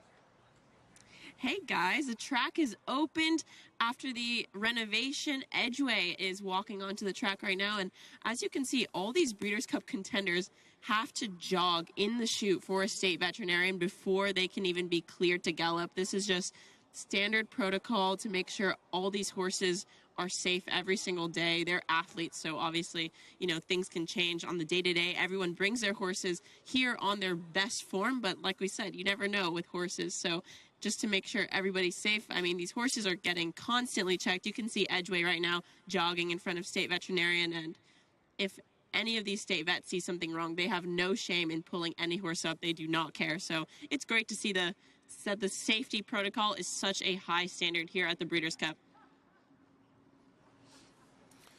In a lot of ways, while individual tracks are to be given credit for how they've changed their approach on their circuits, when the Breeders' Cup started to put more protocols in place, it sent a message to the rest of the industry. We all need to do better. Right, and industry leading in terms of the standard and what is acceptable and what needs to be not only done in terms of the monitoring of these horses, but also making sure that the public is aware that this monitoring is going on, and keeping the faith in the betting public of the integrity of the Breeders' Cup is of key and high priority, because this is two of the biggest wagering days of the year in American thoroughbred racing. You have to be transparent, you have to maintain that high level of integrity and standard, and you have to keep these horses and the riders safe. About to take off in her workout. You're watching live Edgeway preparing for the Breeders' Cup Filly and Mare Sprint, part of Championship Saturday, and to be seen exclusively here on FanDuel TV. Edgeway, a winner of the Grade 3 Rancho Bernardo last time out, beat Slammed, who Andy Biancone was talking about. We'll see a little bit later on. But Edgeway kind of reminded me of Slammed in that she's very aggressive in her work here. She is. She's a tough workhorse. Look at Juan Leyva. Look at those feet. Just really heels down forward in the dashboard. He's got a good, strong hold on her. And look at also the way his back is kind of rounded down. He's using every bit of his core strength to kind of hold her in the early stages of this work. Remember, as we heard from John Sadler and from other trainers, you want the tempo to stay the same, and you want to see that acceleration towards the end of the work. You don't want them to go flying off in the early stages and go so fast in that first quarter that they can't finish up. So now, because he was able to restrain her early on, she has something left to finish with. He kind of relaxes that hold a little bit. He's a little higher in the saddle. His back is more level. You could kind of sit a ruler up top there, and he's going to open up his hands and let her just coast on home. Good work for Edgeway. A much lighter work than what we saw from her last week. She really worked fast at Santa Anita on October 25th. 4 furlongs and 46 flat. It was the best of 18 that morning. They got their fast work in. She's a sprinter. Now you just want to keep her ticking along. Now you want to work on the freshness. You know she's fit. Let's keep her happy. Let's keep her fresh. You been on public transportation much? Here in Lexington? Yeah. Anywhere? Anywhere? Not lately. Just in my rental car minivan that they gave me in the Louisville airport. Gabby Gaudet's aboard some public transportation that has some very important passengers. Guys, we are inside the horse van with Chad Brown horses. This is amazing. These are the Philly contingent. And we have Regal Glory in Italian. We have Goodnight Olive and search results, actually. It's really tight in here. There's 2, 4, 5 people and 4 horses. And poor Anna, our camera woman, there's really not much room for her. This is a look at what goes on. I mentioned earlier that Chad Brown is moving from his barn where he was during the Keeneland Fall Meet to Rice Road. And this is what they do. They put all of the equipment in. As we just got snotted on, we'll send it back to you guys. No, I want to stay there. I want to double box that. I can tell you, and this is what I love about breakfast at the Breeders' Cup. I will always see something I've never seen, and I have never seen that shot live in transportation mode. Outstanding work, Gabby and Anna James there. Having a little fun as well. Love seeing it. And love seeing just the handlers, the hot walkers, the groom right there with these horses as well. Those are the people that know them best. And you do want to keep them calm. You want to keep them comfortable in that short van ride over. As we say, it's all about preventing whatever you could think of could go wrong. They're like kids. Somehow they'll find a way to get themselves into trouble. So luckily, everybody, Gabby and Anna included, there to keep the Chad Brown contingent safe and ready to prepare for the Breeders' Cup. Down on the racetrack, Andy Biancone. Todd, we're here with assistant trainer Juan Leyva, who just worked Edgeway. Juan, what are your thoughts following the work? I thought it was a nice, easy work for her. She's a fast filly. If you let her go, she'll go too fast. So I just kind of took it easy on her in the beginning. Just an easy work for her. Who's stronger, her or Flightline? It's hard to say. She never gives me a break. Sometimes he does. Well, she looked fantastic. And are you happy with the way she got over this track? Yeah, she seems to really like the surface. Thank you so much. She looks fantastic. have a safe trip back to the barn, and back to you, Todd. You know, one thing with Edgeway, she really thrives with some time in between races. She hasn't raced since August 28th. She'll be primed for a big performance in the Breeders' Cup Filly and Mare Sprint. Let's check in with Rishi Prasad. Todd, thank you very much. Now, one of the headline horses for the Europeans is Highfield Princess. She's trained by John Quinn, and the man responsible for travelling her over here is Con Foley, who is standing alongside me. Now, Con, obviously we'll get to Highfield Princess in just a moment, but this is your first trip to America, is that right? Yeah. How are you finding it? Oh, grand. It's laid back a bit and that. They're fine, you know. Well, let's get down to business. How is Highfield Princess? How does she take the trip? She travelled very well. The lads that travelled her said that they'll feed him on the plane, give him water and everything, and she done everything right. She eaten up and she's drank plenty of water, never turned her hair, never sweated, nothing. She's very laid back, you know. Obviously, the horses aren't allowed at the quarantine barn just yet. We can't see her, so we're relying on your reports of how she's settled into her quarters here at Keeneland. Just grand. There's no bother at all in her. That's the way she is, you know. She's just laid back. Yeah. And at home, back in the UK, is she as chilled out as well? Oh, yeah, definitely, yeah. She's even more at home than what she is here, obviously. There's plenty of horses in there, you know what I mean? There's a lot going off in the barn, like, but she's just taking it all in her stride kind of thing, you know.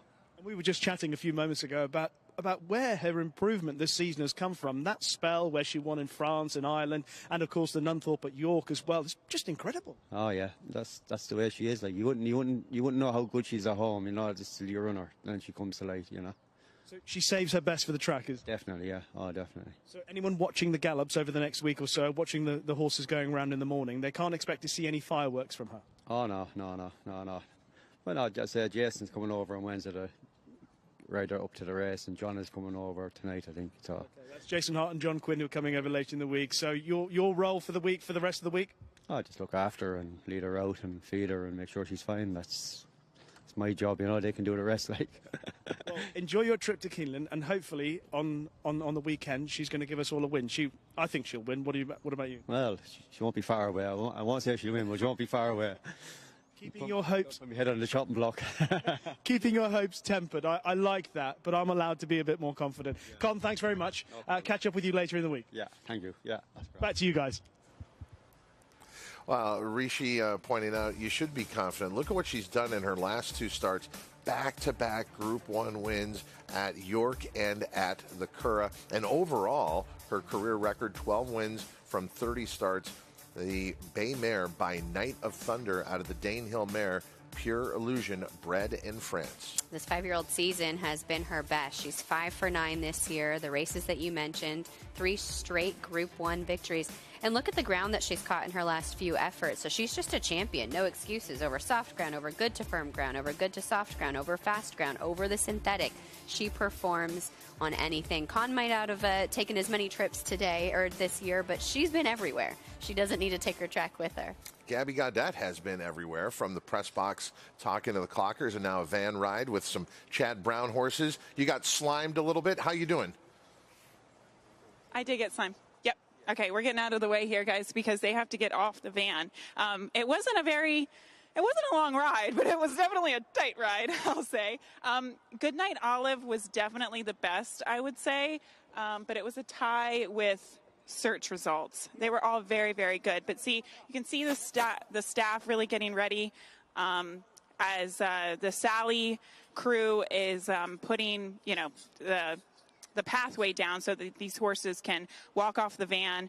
Again, all of the equipment, the horses are on this van, and they're going to be moving into this Rice Road barn momentarily. Guys, I've done a lot of stuff. That was pretty darn cool. I would agree with that assessment, Gabby. And, we're looking at a short van ride here. Is this pretty much what you would expect if, say, they were vanning from New York, a much longer ride? Yeah, something similar, but you might just see a little bit more padding. I'm not sure if they're bandaged up right now. We'll see that in a second, if they've already trained or if they've been kind of finished up for the morning or not. But you'll basically just see as much, they are bandaged, as much protection around the horses as possible. Even just those two kind of wood soft planks that are on the side there. You don't want them to bump their hips as they come off of the van into the side of the metal van itself. The hot walkers and the grooms have their lip chains on if necessary, have their shanks ready. You have plenty of people. Everybody is assigned to an individual horse, and these fillies, these mares are just, they're pros. They know their drill. They all walked off just fine and making their way into their new home, and they'll kind of take a moment just to get familiar with their new stalls as well. I know we're in the same environment overall, but things look a little bit different. Maybe they're further down the shed row. Maybe they have a window. Maybe they don't. It's just as if you or I were settling into a new kind of hotel room on the road. You want to get used to your new surroundings before you really feel at home. Here on Breakfast at the Breeders' Cup, you start to see the narratives develop. Everyone has a story, how they got here and why they're here. Tyler's Tribe might have the most compelling story of anyone. Only the second Iowa bred to ever compete in the Breeders' Cup. And there's a lot in the name, as Joaquin Jaime brought us the story of Tyler's Tribe yesterday. But let's do some comparisons. Tyler's Tribe is coming in having dominated every dirt start so far, and they had some options. They decided to pass on a dirt start. They're going to step on the turf for the first time in the Breeders' Cup Juvenile Turf Sprint. Here's the workout October 15th at Keeneland. I didn't think Tyler's Tribe looked very comfortable going over the surface, and then now we look yesterday. Do you see any differences? You see a little bit of a progression, but I still don't see a horse that's really loving his footing out there. I think if you watch his replays and you watch his races on the main track, he just moves a little bit better on the main track. They're trying something new with this horse. He is one that is undefeated. He's 5 for 5. I think you never want to doubt an undefeated horse. But I think if we were in any circumstance outside of the Breeders' Cup, after that work on the 15th on the left-hand side, you might decide to stay on the main track with this horse. Here we are in a circumstance where else do you put him? You know that he's talented. You know he has the ability. But you're not going to stretch him out around the rata ground against the Cave Rocks and the Fortes of this division. So you end up in this circumstance of, well, we know he's fast, and we know he has a lot of heart. And so let's try him on the turf course. They've given him the opportunity to try it.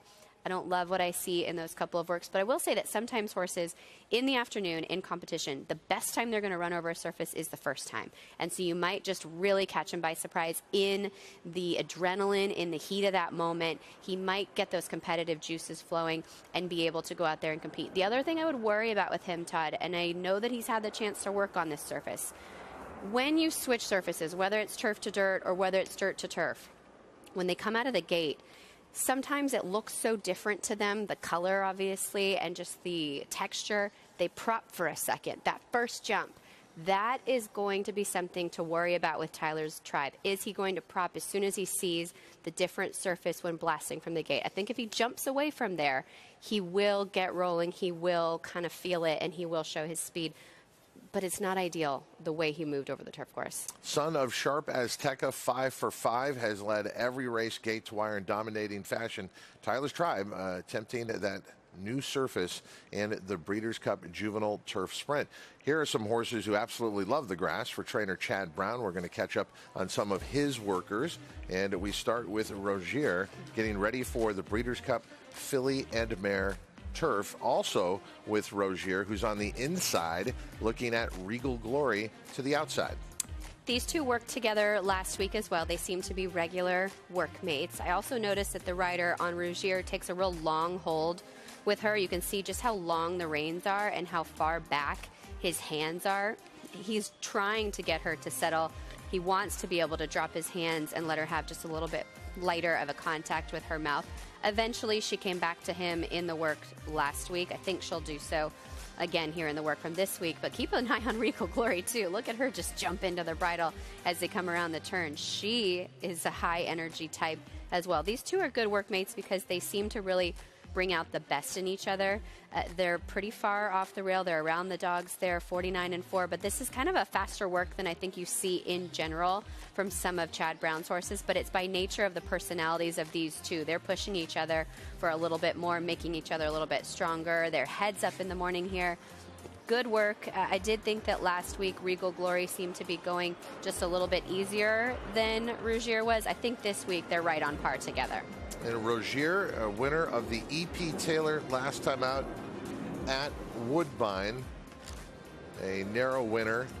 And Rozier renewing that rivalry with Mora, who was second in there and disqualified. All right, more from the Chad Brown barn. And taking a look now at Virginia Joy, the German bred, who last took the Grade 2 Flower Bowl back on September 3rd at Saratoga, but has yet to win a Group 1 race. Distance is really her friend to Virginia Joy, and you would expect that with that German pedigree. A lot of stamina in the German pedigrees. I think it says a lot that she's going to work here with Domestic Spending. He is so talented. I know he's off the long layoff, but I also know how confident Chad Brown is in this horse. He's kind of holding his tail out pretty high there on the work. Keep an eye as they come together. Virginia Joy is one that is setting the tempo for this work. He's going to go ahead and keep it up with her, kind of coming up on the outside.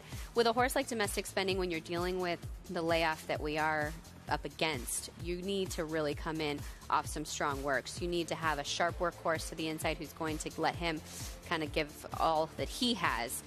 Good work for them. They're not asking for a whole lot. 102 and 3 in the end. I think all of the final touches were put on in the last 2 or 3 weeks. But Domestic Spending is one that I'm not going to count out. I shared this story yesterday on the show. Caleb Keller saying that Umberto Rispoli, who was aboard Smooth Like Straight in the Hollywood Derby, said he had never seen a horse go by him so fast. We didn't get to see his acceleration this morning. You're not really looking for that.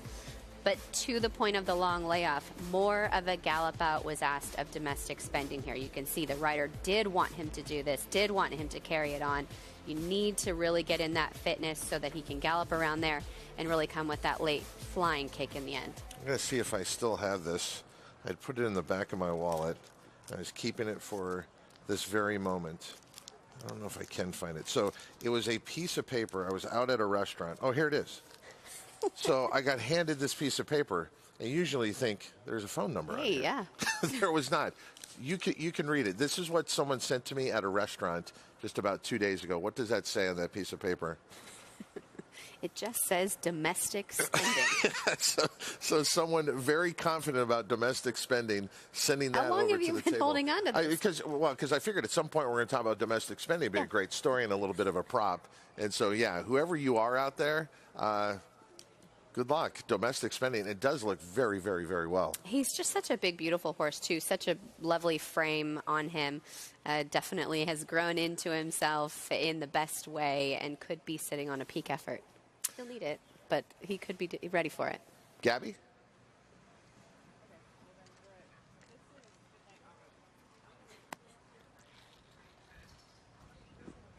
Oh, okay. Not Gabby. Yeah. Do you have anything else in your wallet? Do you take Diners Club? Any other tips that have been written down on scrap pieces of paper? So we're going to see how this works, because I've never had someone just send that over. We'll see if it works. It's going to be a new angle for me. There is Gabby. Gabby, how you doing? Good. And guys, we obviously just watched those turf workouts from yesterday. I mentioned earlier today that all of Chad Brown's horses for the Breeders' Cup pretty much worked yesterday. They vanned over here just a moment ago, and they're just getting settled in. You can see some of the horses are now in their stalls, but the staff is so busy. I mean, credit to Chad Brown's staff. He has some of the best staff in the entire world, guys, whether it's exercise riders, grooms, hot walkers, what have you. They're just working really hard today. I mean, imagine the day they had yesterday with all of the workers, getting them ready, getting them out of the works, and the day that is entailed with that, with such a busy day. And then today, moving the entire barn into Rice Road. And that's his main assistant in Baldo, as I'm just trying not to get run over here. There's a lot of horses coming and going as they get set back here at Rice Road. But we're going to be talking to Chad Brown in just a moment. I saw him.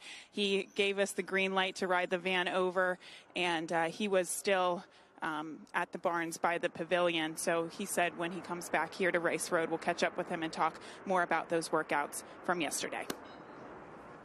Christina, it ties into what we were talking about, the remarkable numbers with Steve Asmussen. But when you look at the sheer size of the barns of Steve Asmussen, Todd Pletcher, Chad Brown, just having a functional organization is incredible to me. And this is a good look at the frenetic nature. But controlled chaos that is taking place. Love to see the org chart, right? Yeah. The flow chart of where everybody goes. But it just speaks to the leadership of a Chad Brown, of a Todd Pletcher, in that not only do you hire people who are very capable and you trust them as horsemen, but they're also as organized, and everybody knows their job. Todd and Chad need to be watching these horses train. He can't be back there worrying about which horse is going into which stall. He needs to be watching them. They need to be talking to the owners. Everybody has their role, and it looks like everybody well aware of what needs to be done to get through the morning today. If you had to name one trainer that is responsible for making the Breeders' Cup a destination point, it would be Dwayne Lukas. And at the age of 87, he is back. We are going to catch up with him on Breakfast at the Breeders' Cup, brought to you by WinStar Farm and Keeneland Racecourse, right after this.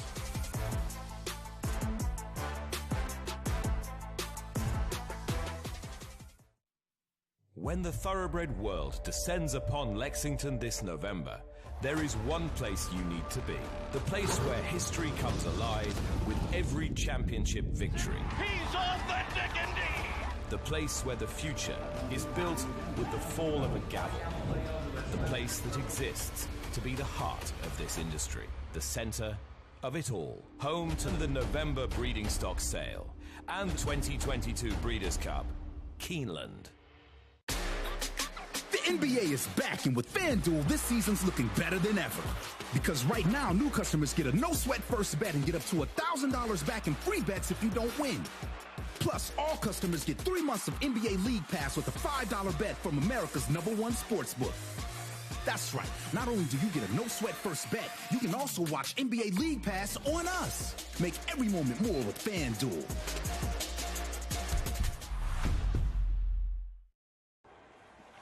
Hey, big man.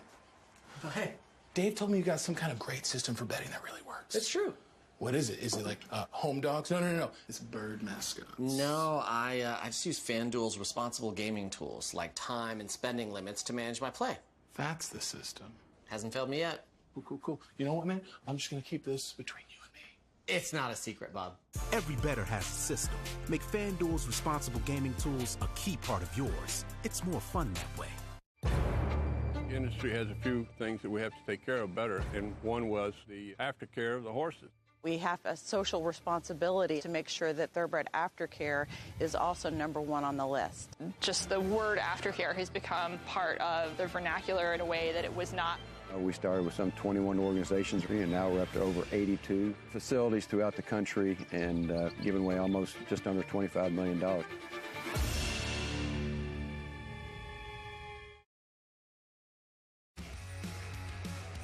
FanDuel TV's Breakfast at the Breeders' Cup is presented by WinStar Farm and by Keeneland.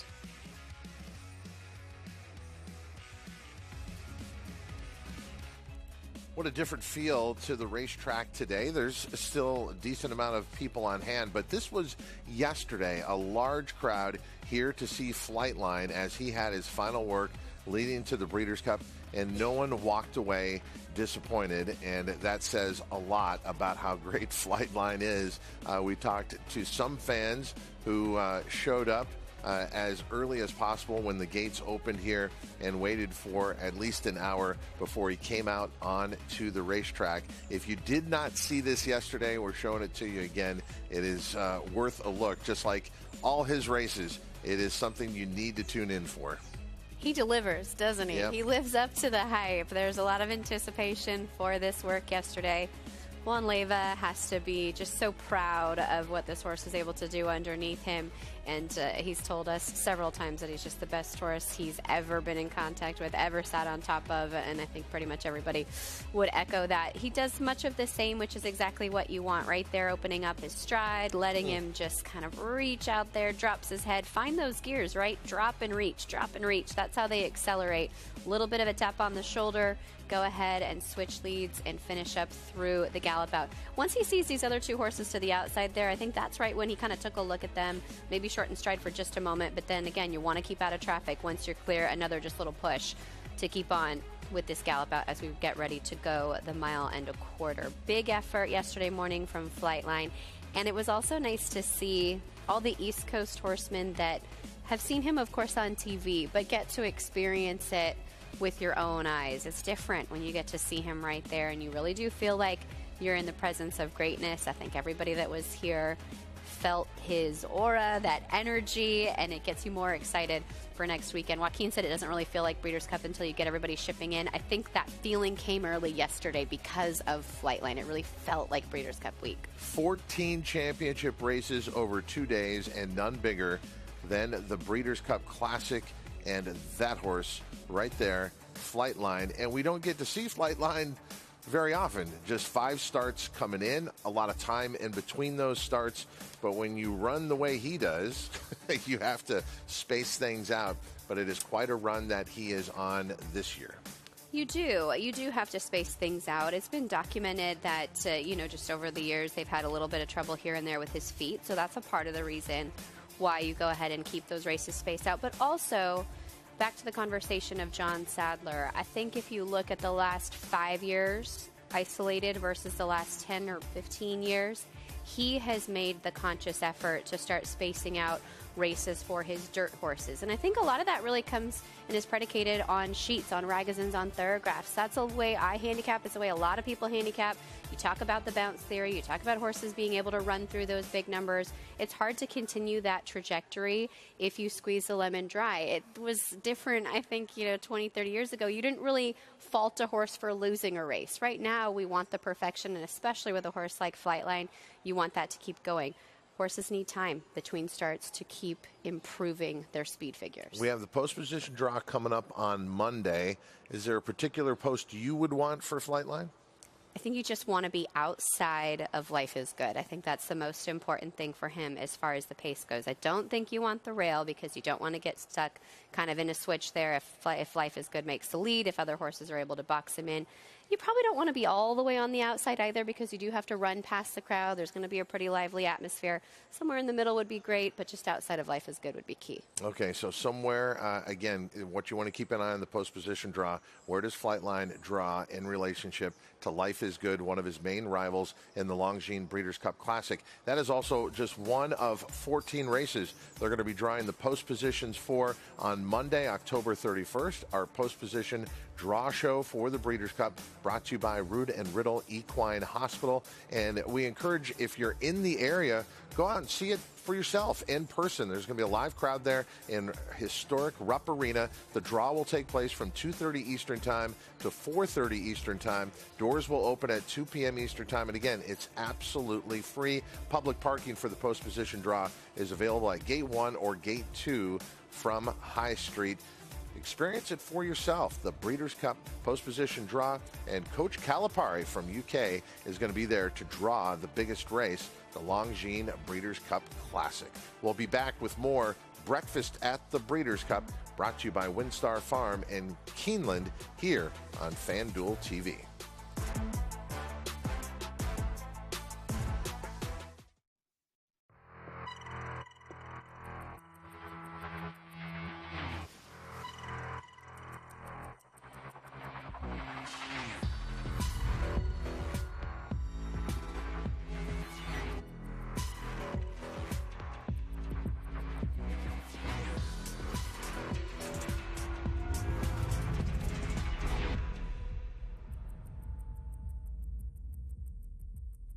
Longines.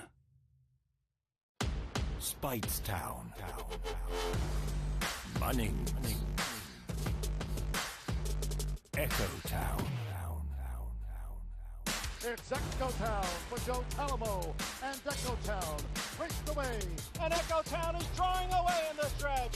Echo Town wins the Allen Turkin Stakes. A sire line so prolific, it repeats itself.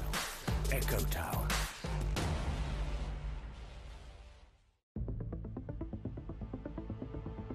Trade Storm to win the Rico Woodbine Mile.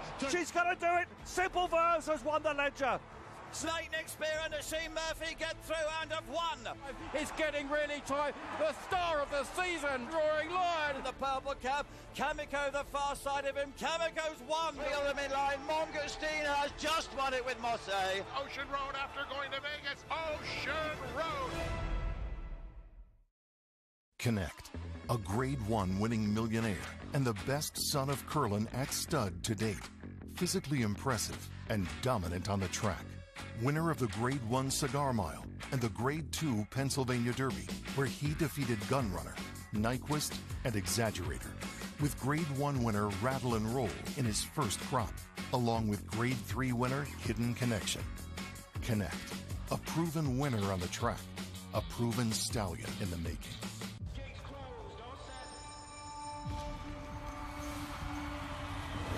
At Calumet Farm, we're proud to offer proven stallions to fit every breeder's needs.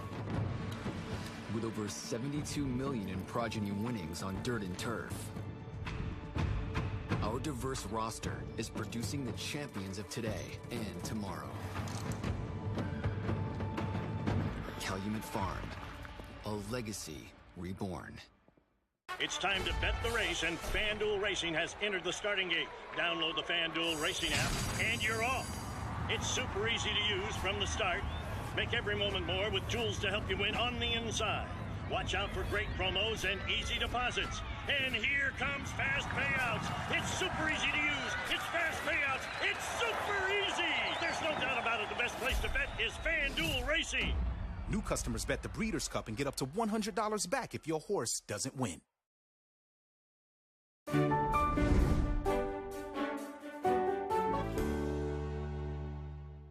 This is a side of me that people don't know. In the quiet times, either early morning or late afternoon, every once in a while I will sit and write things. And I enjoy writing poetry. In fact, this is just one. It happened that Giovanni Franco saw it on my desk, and he took a picture of it and put it on Twitter, and it made everybody's Facebook. This one's called Out of Time.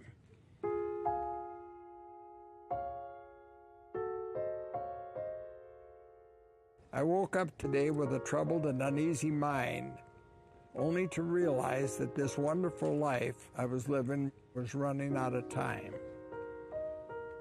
Am I a poet with a verse that would not rhyme, or a simple dancer a step and a half behind? I thought of all the ups and downs in life, so very real and strong, knowing that God has blessed me in every way as I struggle and work to move along. So today, I will love each and every one as if they were truly mine, as I realize and know I'm running out of time.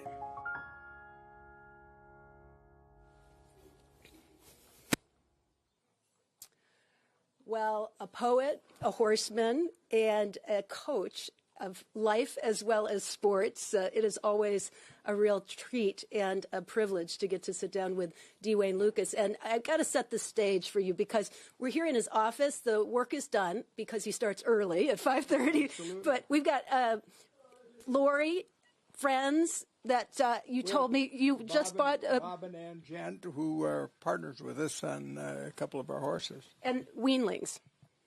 And a weanling. I said it's always a sign. Like this name? How do you like this name? Going Steady.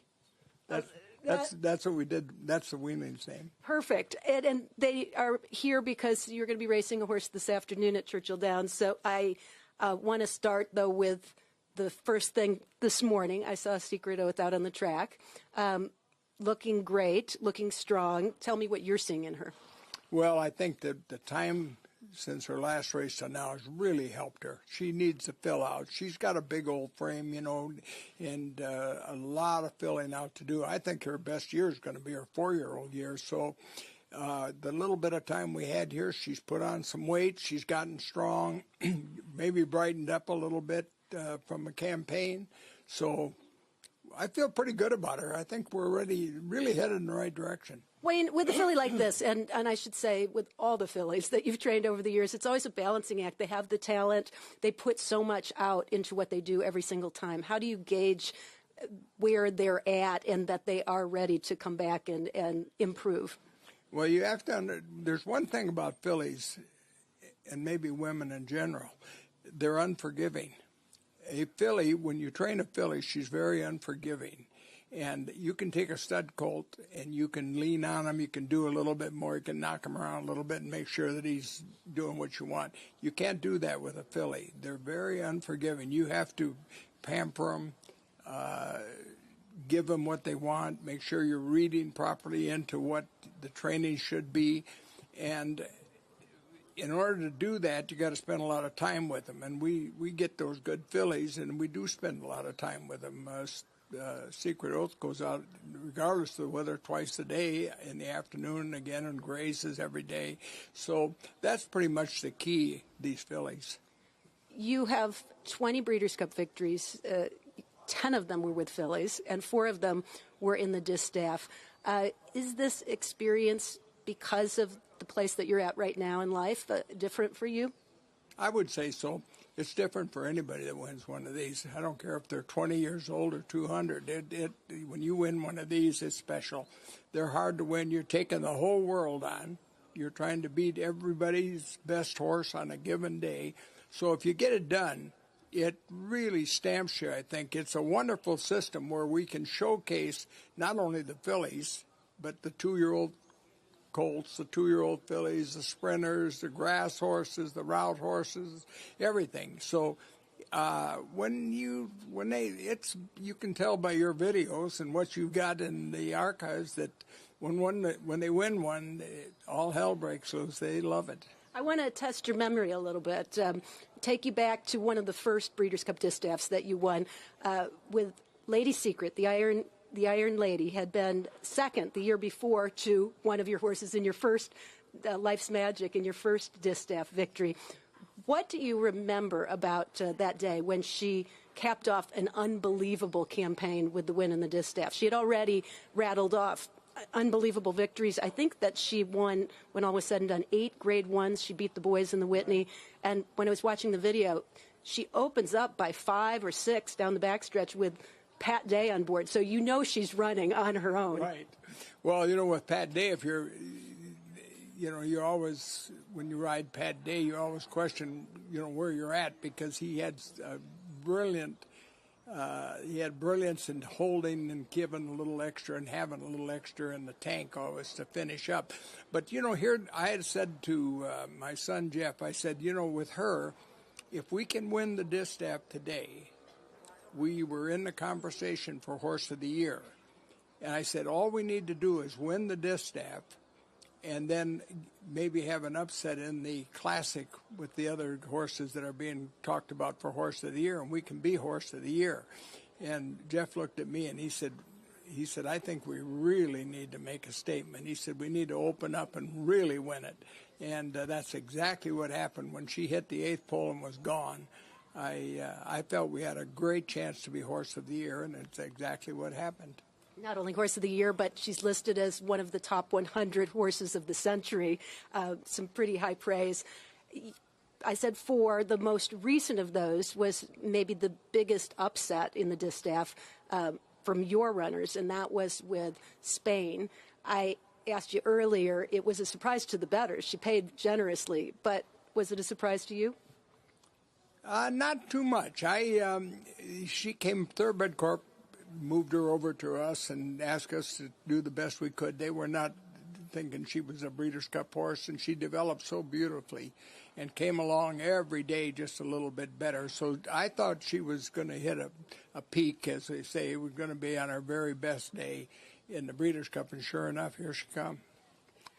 Wayne, the game has changed a lot. The first of those Breeders' Cup distaff victories for you was 37 years ago, and the most recent was with Spain. What keeps you in the game? What keeps you coming to the barn every day? What keeps you being the first one at the barn every day? Well, I'm trying to get out of debt. No, really, I love the competition. I love taking on. Now, these, like I just said, these are the biggest and hardest races in the world to win, and I love to take these guys on. If I've got a little something to work with, I have a passion for it. I love the main arena. I don't like to shy. I don't shy away from the challenge, and I enjoy it so much, being able to develop a young horse that. And then I guess, what the hell else am I going to do? I'm an old man, and I know this, and it's been good to me. I've been totally blessed, and Lori, my wife, loves it, and so I don't know what else we do. We're not going to the Barbados or someplace and sit on the beach. We got to get out here and train. It would be a surprise to the bettors, I think, if Secret Oath came up and won the distaff. Would you say it would be a surprise to you? No, not at all. First of all, she's on her home track. Secondly, she's at a distance that is in her wheelhouse. She is definitely at a distance here where she can handle it. She's beat these horses before, not the older mares. I, again, have great respect for them. But I think the situation is set well enough that we can win it. It would not surprise me, and it would not surprise me to see her run third either. You have to be realistic about these things. But I think it's all set up for a great effort. I really do. I like what I see every morning now. I just want to keep her happy until Saturday. And what do you think she's going to be, 10 to 1 on the morning? I think she probably will be. Well, you're a good handicapper. 10 to 1 is fine. She'll go higher than that maybe a little bit when the betting closes. But if you look at the record, and you have, a lot of mine are double digits going into, including the last one, Take Charge, Brandy. And at 61 to 1, maybe, something like that. Take Charge Brandy, huge price. And as always, not a surprise to her trainer when she comes in. No, I had said to Victor Espinoza, the rider, I was standing there in the paddock before we legged the riders up, and I said, Victor, when you get to the quarter pole, I don't know how tight I have her, so open up 2 or 3 lengths on them and get a little cushion. And Dale Romans was standing there and overheard me, and he said, are you out of your mind? What's this open up and get some cushion? And I said, well, I want him to, get away from him a little bit. He said, unbelievable. If I didn't hear that, I wouldn't have believed that. Here he is at 61 to 1. You keep telling that rider to open up at the quarter pole. And that's what Wayne continues to do, as well as we rattle off the wins, the surprises, and doing the unbelievable, and it is always a treat. We're going to see Secret Oath tomorrow, and we'll check back in with you after her workout and look to the Breeders' Cup in just a few days. Always a pleasure, Wayne. Pleasure for me. Have a great show. It is always a treat to get to stop in and talk with words of wisdom, and not just about the horses, but about everything, as you guys can tell. Yeah, it makes you feel blessed and privileged to be in this industry. And he's not just named the coach affectionately because of his actual coaching credentials. He is truly motivating when you get a chance to sit down and talk to D. Wayne Lukas. Gabby Gaudet has a chance to talk with trainer Chad Brown. Well, we made it, the horses and myself and our camerawoman, Anna. Chad, thank you so much for letting us do that. That was a lot of fun. Yeah, I'm sure it was a good perspective for everybody. Yeah, thank you. Talking about yesterday, you had a lot of workers. We don't have time to go through all of them, but I want to start with the turf workouts. Can we talk about Regal, Glory, and Rozier and what you saw from them yesterday? Yeah, just a little maintenance from them. They're doing super. They're coming back on 4 weeks rest, so I don't want to do too much with them since both their nice races they had. So I was really pleased with it. How about Virginia Joy and domestic spending? Domestic spending coming off that long layoff, we wanted to do a little more with him on the gallop out, and he went super. And, Virginia Joy's going to have a work cut out for her. She's really going to have to step up in class. She's coming off a nice win. She hasn't run since Saratoga, so we did a little more with them, but they went fine. And one in particular I thought looked really good yesterday. I want to get your thoughts. It's Blazing Seven. Yeah, Blazing Sevens, he had a really tough work a week ago with Jack Christopher, and that I hope tightened him up pretty good. So we did something easier yesterday, and he did it solo. And I'll tell you, he went like an older horse that's run a bunch of times. So professional and so smooth, and it's exciting. He's going to have to step up again. It's a pretty tough field, looks like, in the juvenile, but I think he fits. We were talking about it a little bit earlier, just about the staff and what it takes to make the show go.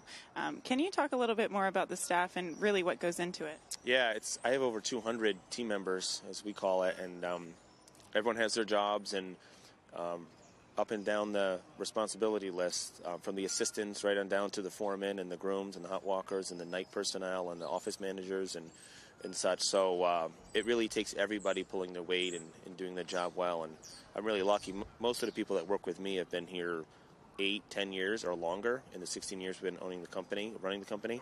So it's such a really privilege to get up every day and work with them. I mean that sincerely. And I really feel if you go around these other barns, when you make it to this level, these Breeders' Cup horses, a lot of these top barns, you're going to find the same. People that have stayed with the same trainers and the same teams. And I think it's a wonderful thing about our industry. You see a lot of that. It is very dedicated team members, as you said. Thank you for the time this morning, Chad. Thank you. Coffee looks good, doesn't it? The Chad Brown horses look good, obviously, coming into this Breeders' Cup as well.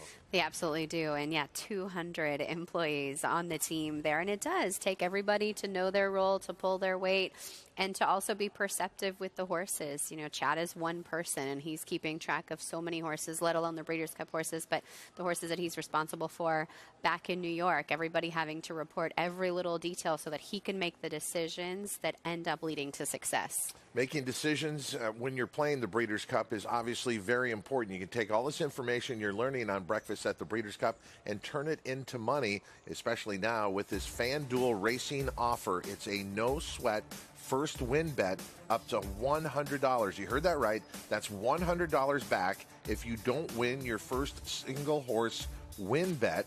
Scan the QR code on your screen or visit racing.fanduel.com for more details. Wesley Ward has another chance to be in the winner's circle at the Breeders' Cup. When we come back, we will take you inside one of the most successful operations in the thoroughbred racing world.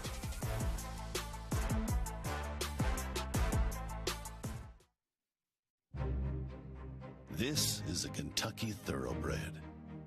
This is a Kentucky-built Powerfoil industrial fan. Like a thoroughbred, it too delivers unrivaled performance.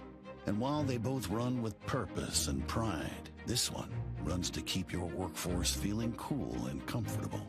Powerfoil, the best-selling big fan in the world. BigFans.com. Exceptionally engineered. Everyday wins make your day that much better.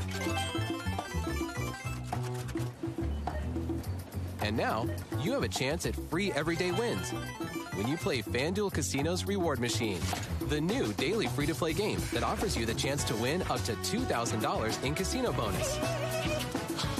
So take a chance on more everyday wins with Reward Machine, only on FanDuel Casino. TVG's free handicapping tools are at your fingertips. Access expert picks, both found on the app and at TVG.com. Find selections in either the Promotions header, under the More tab, or on the race page for select races. And follow your experts to get notified when new picks are available. Then use the bet ticket to play along. Check out TVG's expert picks, both on the app and at TVG.com. Sire Sensation Gunrunner is the sire of 6 first crop Grade 1 winners. God-eyed, and he's going to win the hopeful Zulu wins the Breeders' Cup Juvenile Fillies, and Cyberknife has won that has the Society is going to win the Cotillion and Tama. They win the Baffert, Pennsylvania Derby. early voting comes inside and wins it. He wins the Preakness. Horse of the Year, Gunrunner, standing at 3 chimneys. They're coming to the top of the stretch. One-timer on the outside of Twilight Gleaming. These two with Twilight Gleaming in front. One-timer on the outside. Trying to come up the fence is Hierarchy with a late bid. In the center, Copymaker is coming too. Dairy Name from the back of the pack is flying. Here's the wire. It's Twilight Gleaming. Twilight Gleaming, just the most recent success story for trainer Wesley Ward at the Breeders' Cup.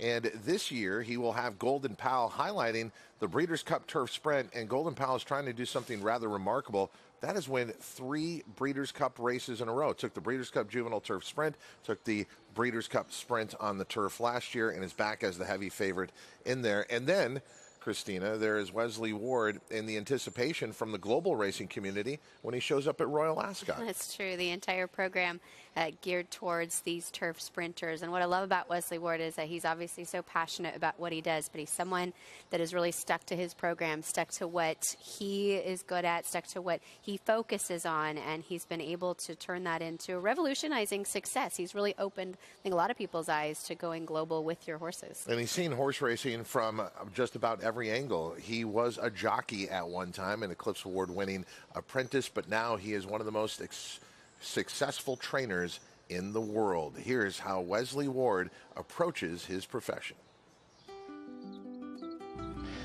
To me, this is the greatest place in the world to train. At the farm here that's adjacent to Keeneland, it's more of a European style. They train on the track, but yet they're here at a farm, so they're real tranquil and relaxed, and it's just a great environment for a horse. The thing about racing is you always have something to look forward to. You know, you might get beat on that day, but you're planning with that particular horse where you're going to go next with them.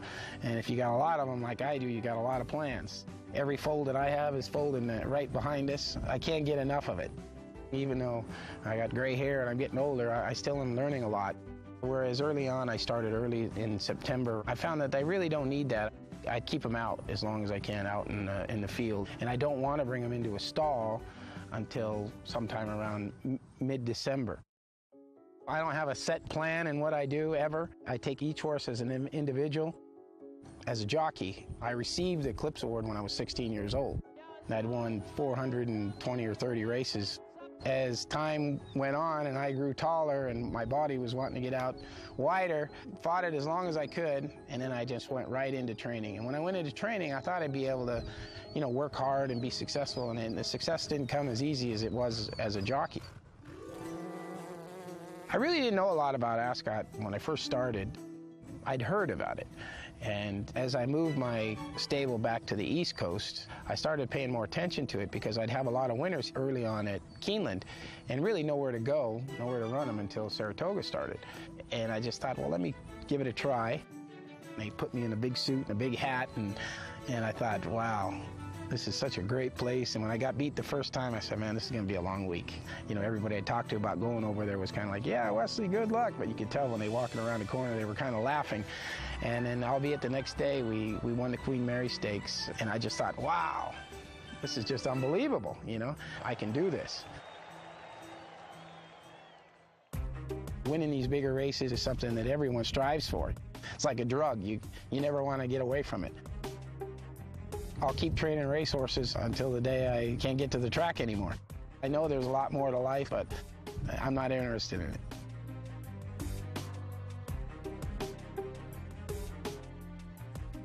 I mean, straightforward, you absolutely get, when you talk to him in person, the authentic Wesley Ward, and the success has shown through here in the Breeders' Cup on the international stage, as well as we mentioned with Royal Ascot. His son is going to law school here at the University of Kentucky.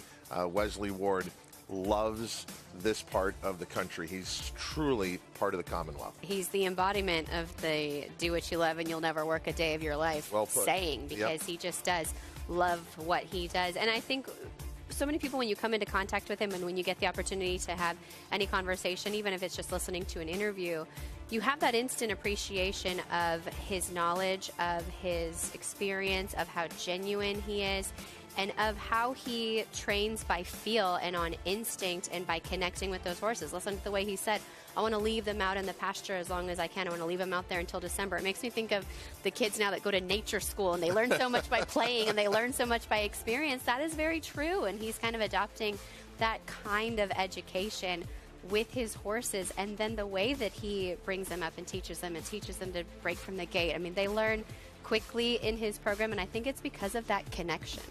Authentic and genuine, two great adjectives to describe trainer Wesley Ward. A lot of adjectives could be used with Golden Pal, who is out on the track right now, expected to be the favorite for the Breeders' Cup Turf Sprint. Took the Breeders' Cup Turf Sprint last year at Del Mar, going gate to wire.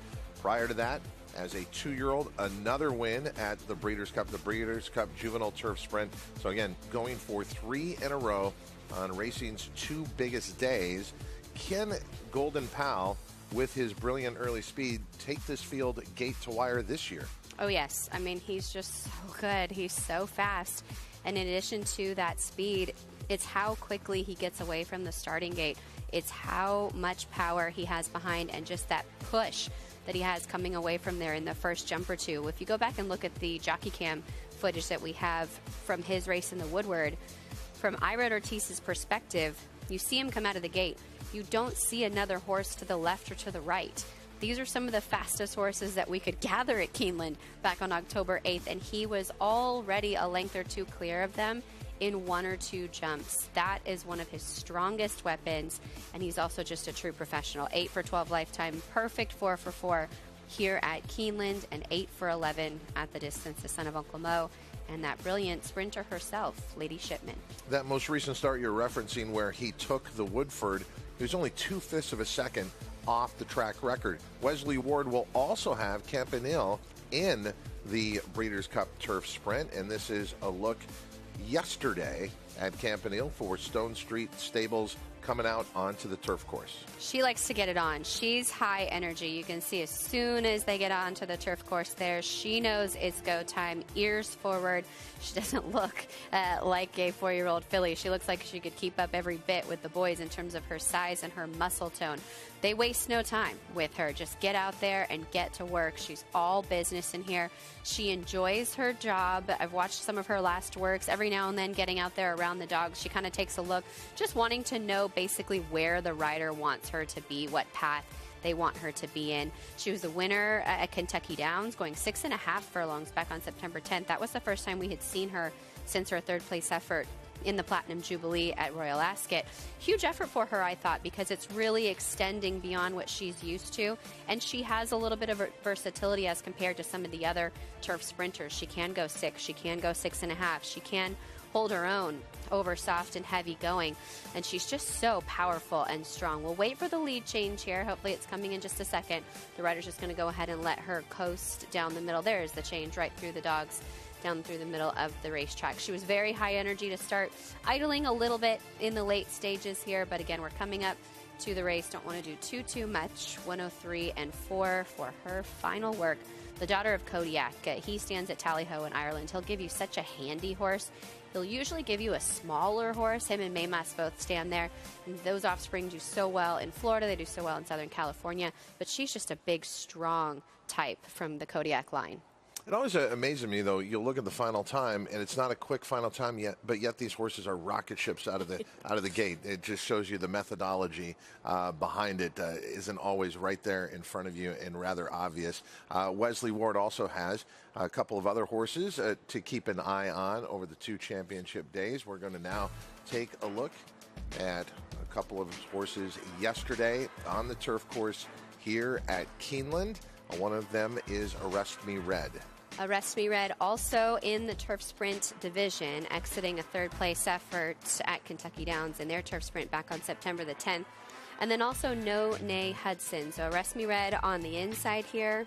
No Nay Hudson from the outside. He's going to be the horse trying to make up a little bit of ground. Keep in mind, No Nay Hudson is a 2-year-old. So here he is working with the older 4-year-old, and he's going to go ahead and catch him up. I think this is interesting because if you look at the races for No Nay Hudson, he shows some speed and he makes the lead a little early, and then he backs off a touch in the late stages. I think ideally he's one of those horses that wants 4.5 or 5. So to work him from off the pace, from off the horse in front of him, I think they're trying to get him to settle a little bit because that's going to be his best opportunity to get the distance and to see it out against some of the others that are so quick in the juvenile sprint at the 5.5 furlongs. It's a subtle nuance, but for a horse like this, it does make a bit of a difference. He catches up with his workmate head and head as they finish up. Good work for them both. Arrest Me Red inside for Lyle Stables and No Nay Hudson, the son of No Nay Never, who Wesley trained. You see a lot of offspring of No Nay Never through the juvenile turf sprint, through the juvenile turf. A lot of those Euros that are coming are these horses from that very forward, very precocious sire line. Wesley Ward is ready for the Breeders' Cup. And Gabby Gaudet with more on preparations leading up to 2 championship days of racing. Here with Mike Welsh, who's been clocking horses high atop the grandstand, And Mike, I want to get your thoughts first and foremost on Flightline yesterday and what you saw. Look, I've only seen him pretty much just on tape, although I did see him at Belmont before he won the Met Mile, and I'd never seen a horse gallop like he galloped the day before the Met Mile. I didn't see him work, but the gallop is terrific. Yesterday was the first time I actually got to see him work live, and I mean, what more can you say? He was terrific. He just has that stride. He goes so easily. He did his last 3 ace in 34 and change, but you wouldn't know it just by watching him. I mean, you didn't it's just almost unperceptive when he picks up his speed, gallops out so strong, does it easily all the way around. I mean, it was terrific. Well, we know that Flightline's going to be a very, very heavy favorite in the Classic, but who else has been training well in the Classic division, in your opinion? I mean, Epicenter trained fine. I mean, in the mornings when he gallops, he's certainly not going to wow you watching him gallop, but his work was terrific, and he just saves it all for the afternoon. I mean, he's been, coming up to this race, I guess, from his form of his races and then watching that last work, it was good. He blew out this morning a half mile, but it was that typical Steve Asmussen, just maintenance work a week before the race. So on paper and from his last work, I would say maybe he's the most likely upsetter of Flightline if that's possible, but I think Flightline is just too good for these. Life is good, though. I think he's a very interesting horse because Todd's saying that he wants to give him another shot at 1.25 miles on a different racetrack than what he faced in Dubai. What's your perception of him leading into the Classic? I mean, I get what he's saying. I mean, Dubai, the track was deep that day, and I think he deserves another chance off his record for the whole year. I've seen a lot of him in New York, especially at Saratoga. He is a morning all-star, or was a morning all-star all summer long, and even in the spring back at Belmont Park. His works here have been fine. His work last week, I thought, just definitely wasn't him. Didn't just show that energy on the gallop out, pulling the rider out of the saddle like he did at Belmont and Saratoga. Yesterday, I thought he was better.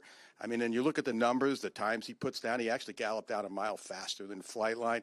I thought he was better yesterday, but just perception-wise, and this is just my opinion, I just don't think he's quite the same horse, at least in the morning, that he showed me at Belmont and Saratoga earlier in the year. So he's had a bit of a hard campaign. Is he maybe not quite as good? It's hard to say. Just again, that's just my perception.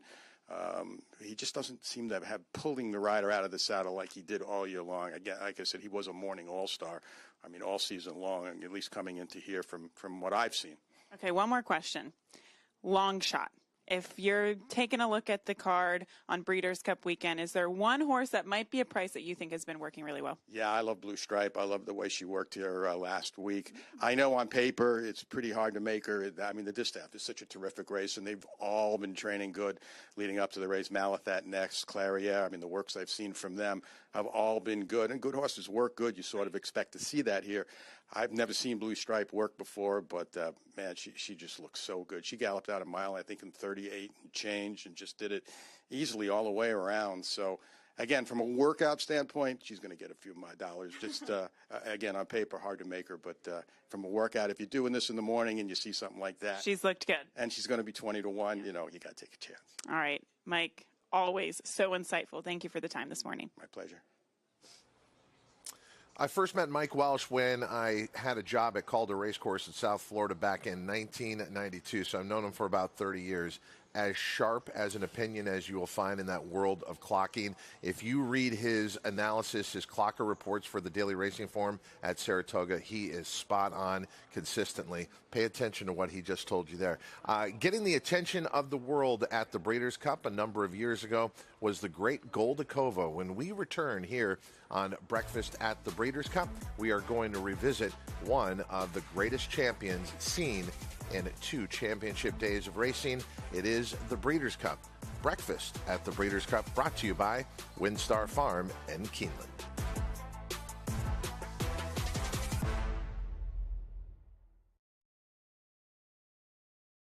When the thoroughbred world descends upon Lexington this November, there is one place you need to be. The place where history comes alive with every championship victory. He's authentic indeed! The place where the future is built with the fall of a gavel. The place that exists to be the heart of this industry. The center of it all. Home to the November breeding stock sale and 2022 Breeders' Cup. Keeneland. On FanDuel Casino, we make it easy to turn your site credit into real money. Unlike other casinos who make you wager your site credit over and over before you can withdraw it, we play fair. Just play through it once and you keep what you win. Turning all your site credit into real cash is that simple. Plus, you'll get paid your way, quickly and securely. Come see why FanDuel Casino promotions give you so much more than other online casinos. Join FanDuel Casino and play it again with up to $1,000 back if you're down on your first day. Hey, big man. Oh, hey. Dave told me you got some kind of great system for betting that really works. It's true. What is it? Is it like home dogs? No. It's bird mascots. No, I just use FanDuel's responsible gaming tools like time and spending limits to manage my play. That's the system. Hasn't failed me yet. Cool. You know what, man? I'm just going to keep this between you and me. It's not a secret, Bob. Every bettor has a system. Make FanDuel's responsible gaming tools a key part of yours. It's more fun that way. It's time to bet the race, and FanDuel Racing has entered the starting gate. Download the FanDuel Racing app, and you're off. It's super easy to use from the start. Make every moment more with tools to help you win on the inside. Watch out for great promos and easy deposits. And here comes fast payouts. It's super easy to use. It's fast payouts. It's super easy. There's no doubt about it. The best place to bet is FanDuel Racing. New customers bet the Breeders' Cup and get up to $100 back if your horse doesn't win.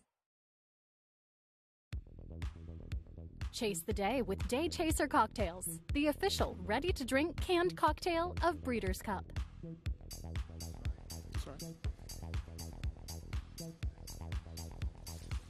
Well, I might get to that cocktail hour early. Let's see on social media if some of you have already had the cocktail hour. I love hearing everyone's response when they see Flightline for the first time. I agree with you. You can get a little awestruck. Take a ride on Forte as he gallops around to Keeneland. Next stop, the at Breeders' Cup Juvenile. He's got to take on Cave Rock in there. Another breakfast at Breeders' Cup question is here. This one from at Gabby Godet. Answer us here, and you could be on at FanDuel TV in the morning. What information has the most weight when handicapping the Breeders' Cup Juvenile race? Here's my view from Larry Colmus next week for the Breeders' Cup calls at NBC with a special cameo there. I've been hanging out with Larry. In fact, he's going back to New Jersey and coming back this way. I would have to agree with this statement. Keeneland racing is a fall dream, especially when you look at those pictures. Although it was a nightmare yesterday, the Headless Horseman made an appearance, which has become an annual tradition here at Keeneland. Amazing how realistic that looks. Speaking of a dream, Goldikova was a dream in the Breeders' Cup Mile. She won it 3 times. She became Europe's best horse in 2010. And along the way, she was guided brilliantly by her trainer, Freddie Head. He remembers the great Goldikova. And what a brilliant filly is this! The Goldikova is just scintillating. Goldikova is something special. Goldikova, a true champion. 3 Breeders' Cup wins. He won twice in Santa Anita and then at Churchill Downs once. But of course, in America, all the mile, it's a bit the same because the race courses are about the same.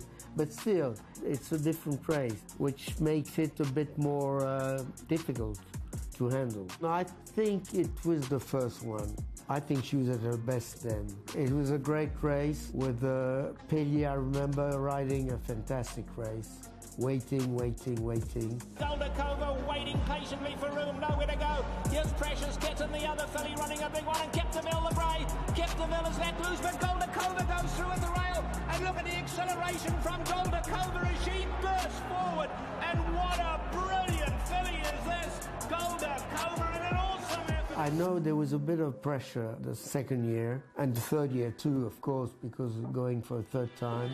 Goldikova in the white cap, hooked to the extreme outside. Courageous Cat gets the lead, but Goldikova is coming home like an express train down the centre. Courageous Cat running a huge one. Goldikova's going to have to switch out a little. She does so though, coming with a late run just enough humour. But Goldikova is just scintillating. Goldikova is something special. Goldikova and Olivia Clairiere win it again. Winning at Churchill was really special because it's the birthplace of races. It's the big breeding place, Kentucky and Louisville. Now Goldikova's unwinding her run in the centre of the track. Goldikova's let loose, she's flying. Sydney's Candy, the usual QT's in there as well. But Goldikova catching with each and every stride. Are we to see history this afternoon? Here's Paco Boy late, but no, Goldikova, a true champion. 3 Breeders' Cup wins.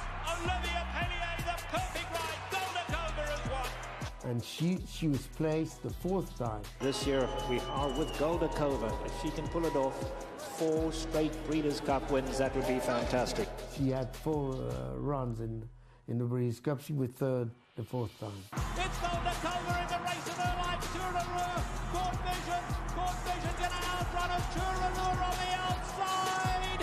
Goldikova, what a magnificent run. She almost got there.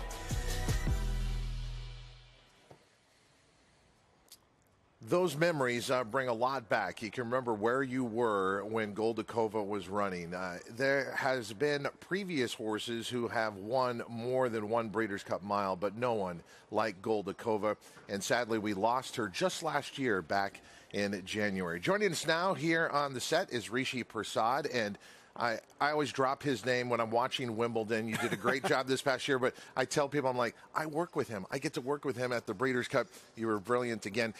Goldikova, looking back, one of the best milers Europe's ever had here? Quite simply, yes. When you consider the fact that we often say that horses, or historically, horses that do very well in Europe, in order to prove themselves real worldwide champions, they have to go to another territory. They have to go somewhere else and prove it somewhere to, I believe, be recognised as an international champion. To do it once is something that a lot of people would say that would last a lifetime in terms of memories. To do it twice would be almost a dream. To do it a 3rd time is just not right. I mean, it's just incredible, her career. She is one of the all-time greats.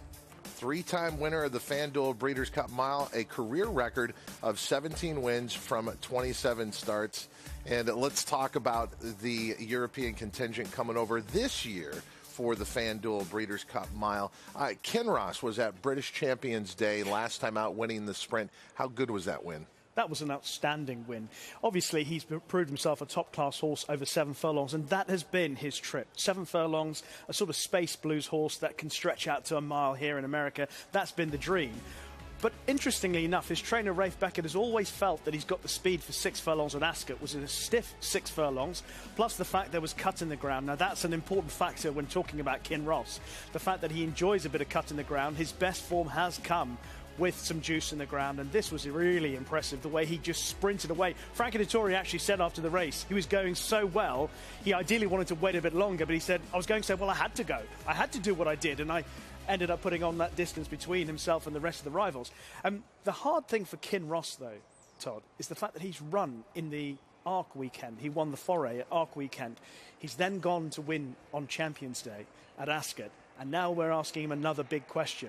Now, I understand he's won those 2 races on Champions Day and Arc Weekend easily enough, but I don't think it should be underestimated just how much those events take out of the horses.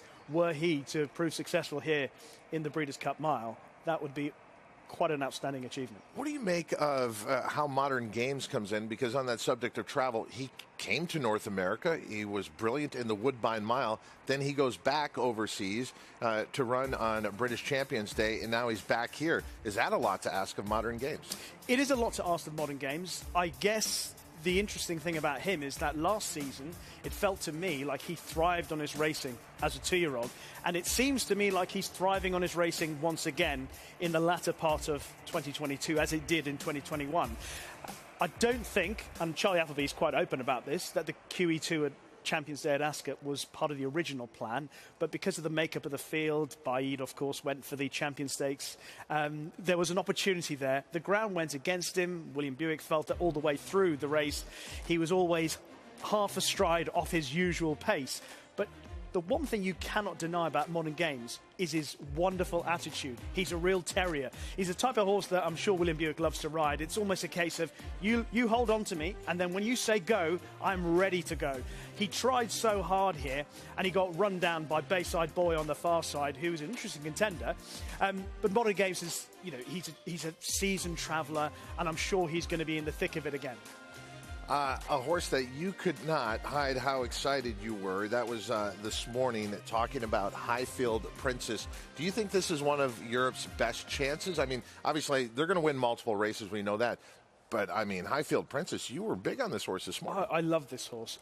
It took them 23 runs. She ran 23 times over 7 furlongs and above before they even decided to have a go at sprint distances. She ended up running over 6 furlongs. Then she actually went back to 7. Then she dropped back to 5 for a handicap, which is a low-grade race in comparison to what we're looking at. This is a Group 1 in Ireland, the Flying 5. So it took quite a while before she hit her stride, so to speak, as a sprinter. But when it happened, she has proved to be high level, one of the best sprinters we've seen in recent times. This Flying 5 success in Ireland, coming off the back of winning the Nunthorpe at York, and also winning the race in France, the Maurice de Guise, an incredible stretch of success that came in a relatively short space of time. And then they had lots of options. They could have gone to Champions Day at Ascot, they could have gone for the Abbey, but they held off specifically for the Breeders' Cup. I think that will really serve her well, the fact that she's still relatively fresh. And listening to Con Foley speaking this morning, he was great. His first time in America, but he's saying how pretty relaxed she is down at the quarantine barn. He said there's a lot going on there, but she's got a lovely tempo and a lovely temperament, which at the moment is serving her well. I think she's a massive player. I respect Golden Pal hugely on his own turf, but she's a big danger. The big prize is the Breeders' Cup turf on Saturday. Looking at Mishrif last time out in the Arc, what do you take away from that performance in the now trying to come back here? I think the Arc run, Todd, if I'm being entirely honest about it, I think that's you get your pen and you put a line through that. Just forget about that Arc run. Ground was against him. The entire setup of the race was against him. It was a really grueling race. However, William Buick, who rode him that day, was pretty gentle on him when he knew that his chance had gone. So I'm happy to forgive that run.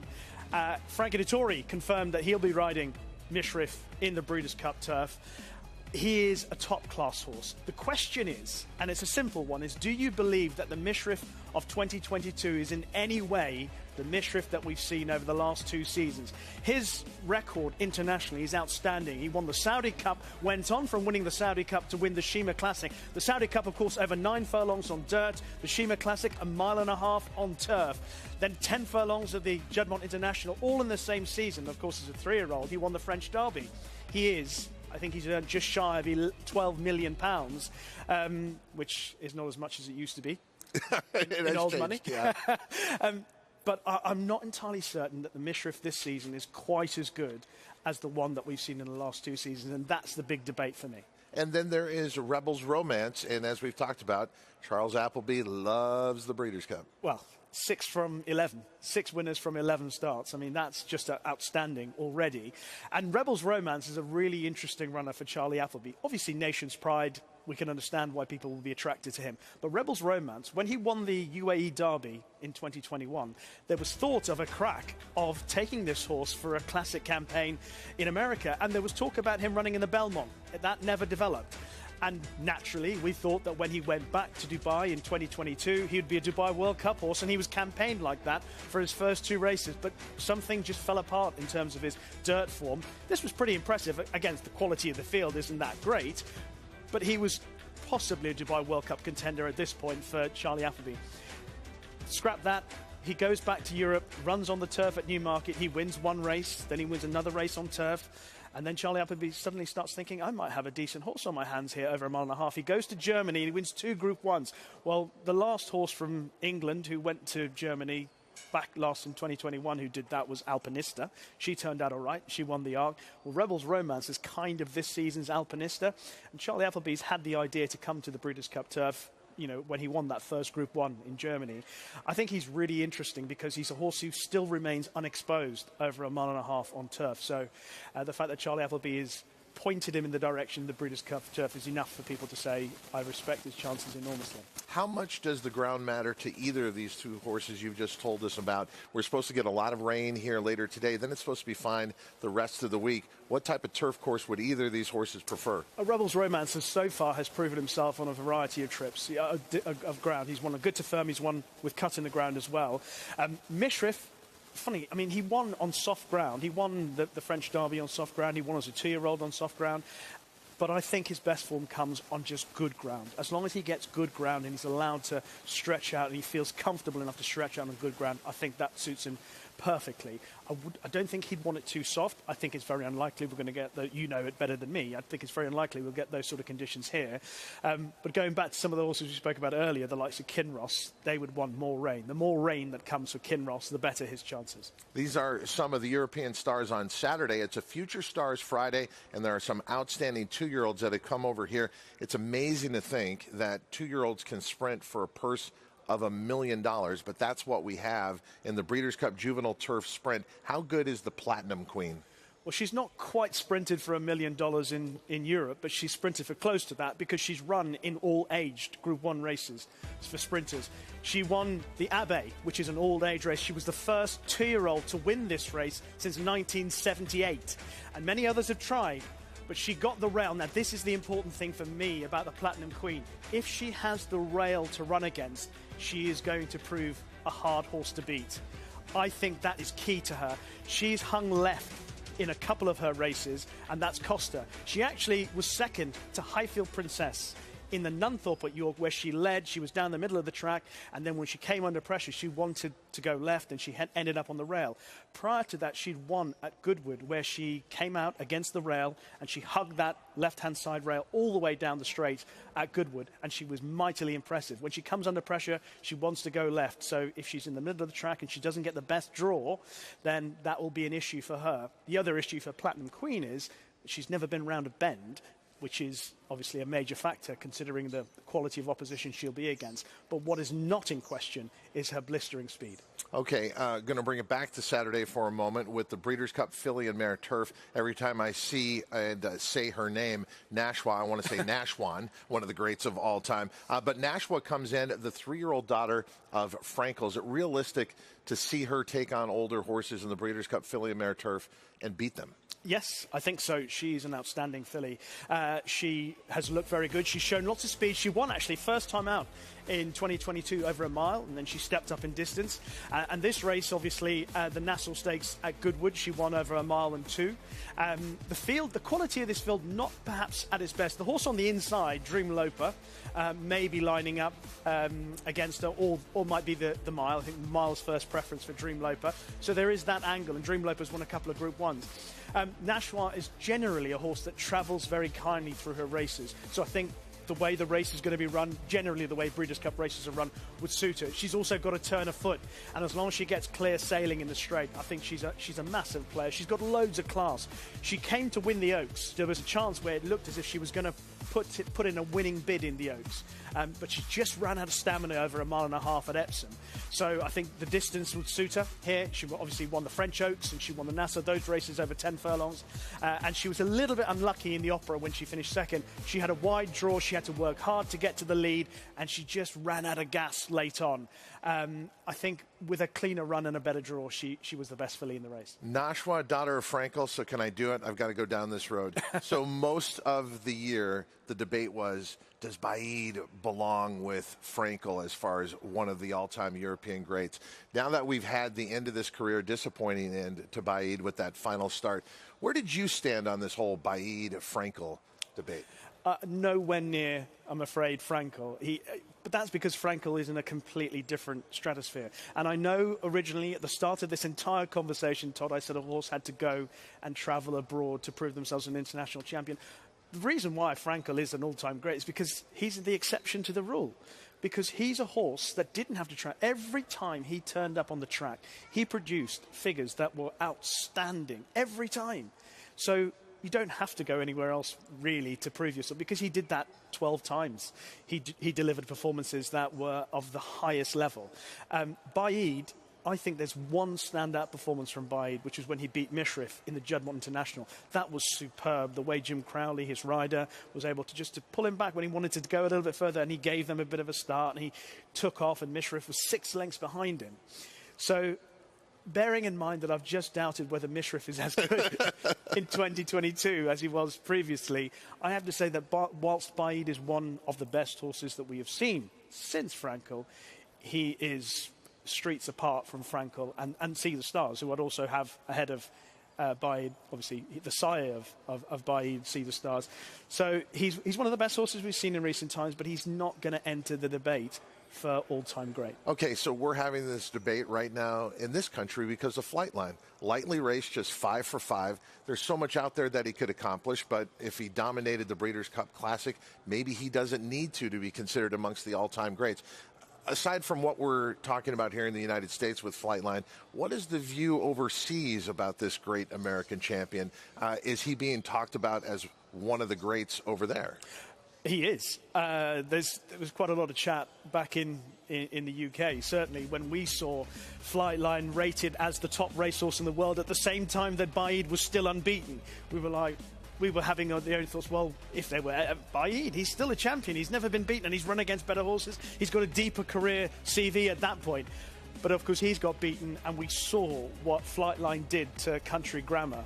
You know, a Dubai World Cup winner, was it 19 lengths? Yeah. I mean, that's just out of this world good. And the respect that we have for Flightline is at the highest level. I cannot wait to see him in the flesh. I just saw the tweet that you mentioned about when people see him for the first time.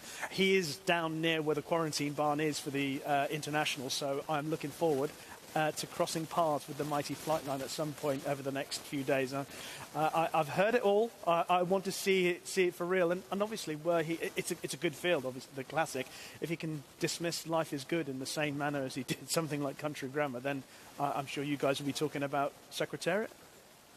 Boy, that is territory that I always wanted to stay away from. He's up here on the pedestal and the original Big Red Man of War. But I will say this, Rishi Prasad, you are a wonder. See all these notes that I have? Everything he just told you, there's no paper here. This is all right up here. It's like Tony Stark, Iron Man. It's all behind my glasses. All bespectacled. Thank you, my friend. Rishi Prasad, part of our breakfast at the Breeders' Cup.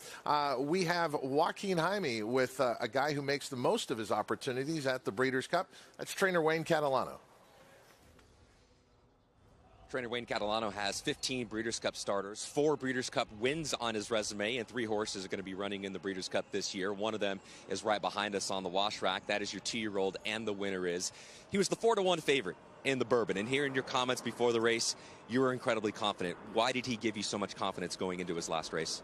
Well, the way he was training and the way he come up with that race at Saratoga, I thought this set him right up for this race. You know, his first time 2 turns on the soft turf course. The bias was, you know, they went around there 1, 2, 3, slow pace, and he ran huge.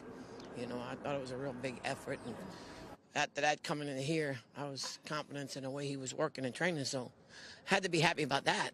And how's he working and training out of that race now going into the juvenile turf? He's doing great. I'm very happy with the way he's training. He looks great. He's training great, so everything's good. You have 2 in the Breeders' Cup Sprint. We'll start with Maniwa, 17-1 upset winner in his most recent start. He surprised the public in the Phoenix. Did he surprise you? Actually, he didn't. Coming off his last race, he's showing that his, you know, he come back to his buyer numbers, and he come back with a big race. And 2 years ago, he should have won the Breeders' Cup, I thought. And the way he was training to come into the race, I was happy with him. Of course, I don't know he was going to win, but I did like him going into the race. And he's training great right now. I mean, the horse has really got a lot of confidence, and he's doing everything you can ask a horse to do. And he's a very happy horse, and training unbelievable. You do bring back a Breeders' Cup winner, a Breeders' Cup Sprint winner last year in Aloha West for Eclipse Thoroughbreds. He's coming in here off a 4-month layoff. When did it become realistic in your mind that you were going to run in the Breeders' Cup? Well, you know what? Once I looked it over, I said, well, he's got enough time, maybe. And we just kept going with him and see day by day, race, work by work. And, you know, if he's working good and doing good, we might pull a trigger, which we still might do. It all looks like we're going to run, but I'm going to work one more time. Hopefully I can get one squeezed in with this rain coming. But I'm very happy with the way he worked the other day. Well, you don't have too much time to squeeze that work in. When do you think you're going to work Aloha West? Well, the next day or 2. Wayne, we always appreciate the time. When are you going to head and over to Rice Road and move everybody over here? Probably tomorrow we're going to ride him over. All right, appreciate the time. Thank you. All right, you're welcome. My pleasure. All right, guys. I want him to make breakfast one morning at breakfast at the Breeders' Cup. Amazing trainer and probably even a better cook as well. Wayne Catalano, good luck in the Breeders' Cup this year. Welcoming back onto our set now here, just off the winner's circle, Christina Blacker. And we talk about all the knowledge we get here from breakfast at the Breeders' Cup. I get the knowledge from all of you. Rishi Prasad, amazing. And he doesn't have any notes. I know. I kept looking around. This binder full of People saw me information turning and all this my like stuff this that I've been right scratching down for weeks. This is all up here for him. Andy Biancone in that same mold. Todd, as we are out here awaiting turf workers, I'm here with outrider Paige Spangler, who, by the way, had an incredible catch yesterday. I don't know if anyone noticed when Cape Trafalgar got loose. Paige literally reached over behind her back and grabbed the horse. There's a really cool picture. I'll share it later online. But Paige, how do you feel about the Breeders' Cup going on? Do you feel like there's more pressure or anything? After the catch yesterday, I feel really good going into the Breeders' Cup. I'm not going to lie to you. But, yeah, I can't wait. My first Breeders' Cup. What are some of the things you do as an outrider to make sure everyone's safe out here? Just, when something's kind of going wrong with a rider. So we just try to keep our eyes open for that kind of stuff. Unless they're calling for us or something, we just let them do their thing. But, they're good at their job. When they do call us, we try to be right on it and get them pulled up so nothing happens. But other than that, it's just observing. So far, you've seen tons of Breeders' Cup horses train out here every morning for, this week and for the beginning of the meet. Is there a horse that has stood out to you the most so far? I'd be a little biased if I didn't say Life is Good, but yeah, Life is Good. He always looks like great. It's amazing to see Flightline work in person. I've heard a lot about him. I had some friends ride him when he was in Kentucky, and to see him gallop in person was great. Hot Rod Charlie, too. He's here for the summer. Didn't you used to gallop Life is Good when he was a baby, when you worked for Windstar as well? When I first started galloping, yeah, I worked at Windstar, and Life is Good was a yearling. They were just getting broke. I rode him a little bit as a 2-year-old. Then he went to Baffert's. And after Breeders' Cup last year, I R&R'd him for about 2 months, I guess, at the farm in the spring, this spring. So I think it's cool. I get to work a Breeders' Cup and got to ride a horse that's in it this year, that was a good goal setter. What's your pony's name? This is Curly. Curly, well, Paige, thank you so much to you and Curly for your services here. I'm excited to watch Life is Good. I know you are too, and keep up the great work. Thank you so much. Have a good one. Cinch seems really affected by all of that. When I come back as a pony horse, I want to be Cinch. 20 years old and out there with some of the best on the track. And Andy Biancone and Cinch, we thank you for all the reports you're bringing us here, trackside at Keeneland. And Andy's right about that catch. Did you see the picture of that catch? I haven't seen it. She caught the horse around this way, riding her own horse that way, and then managed to grab a loose horse behind her back. Oh, I am going to go check that out now. And remember, Andy's going to put that on social media. Let's go back to Churchill Downs and Kate and Bradar. Jade Cunningham is one of the assistants for trainer Dallas Stewart and has been working a lot with his Breeders' Cup juvenile filly contender, Sabra Tough. Jade, I have to ask you, is she true to her name? What kind of a filly is she? Is she tough? She, fortunately, to gallop, she's not too bad. But in her stall, they like to call her the land shark. They'll be like, someone will come in to see her and be like, "Where's the land shark at?" So she's tough in that she's tough in life, but to gallop, fortunately, she's very kind, knows her job, very professional. She had her workout a little earlier in the week, last week. Tell me how she's doing coming into the Breeders' Cup. Yeah, so super good. First day back jogging today, just very full of herself. She knows something's coming. She's really funny because she gets to, like I said, she's super easy. But I took her on the track today and she jumps up in the air and squeals. So she knows something big is coming. And we have her, Dallas has her as ready as we can. So we're excited. You're going to be going with her over to Keeneland when she gets over there. All the Breeders' Cup horses have to be there on Tuesday. And I know you're really excited. I've seen your social media, and you've posted the saddle towels and the whole Breeders' Cup experience. And I think you even posted on Facebook how you've had the opportunity now with her to work with 3 Breeders' Cup horses. Talk a little about that excitement and what that's like for you. Yeah, so I don't come from a racing family, so to be at a 3rd Breeders' Cup is just nuts. The first one, I wasn't even working for the trainer, and he came and asked me to go, and the trainer that I had worked for about 6 years that I was currently working for, he's like, "Go, that's fine." I was like, "It's a once-in-a-lifetime opportunity." And then a couple years later, the trainer I had been working for at that time, Danny Pish, he called me. I wasn't even on the track, and he's like, "Do you want to go with one of our horses?" I was like, "Yes." So to be with a horse that I've been with her leading into the race is a new experience and very exciting. And I'm just so overwhelmingly grateful that Dallas has kept me with her and allowed me to, you know, stay on her and gallop her and go over there. But like I said, I'm not from a racing family, or even I'm from Tennessee. We don't have racing there. So such a huge blessing to get to do it. I'm beyond excited. No words. No words. You thought it was going to be a once-in-a-lifetime experience, and now it's turned into 3, and she comes out just to give you a little reminder. So there's a little shark. There she is. No. No, she usually won't actually bite, but she's gotten going into this race. She's just, like, she usually will fake it, and now she's obviously not.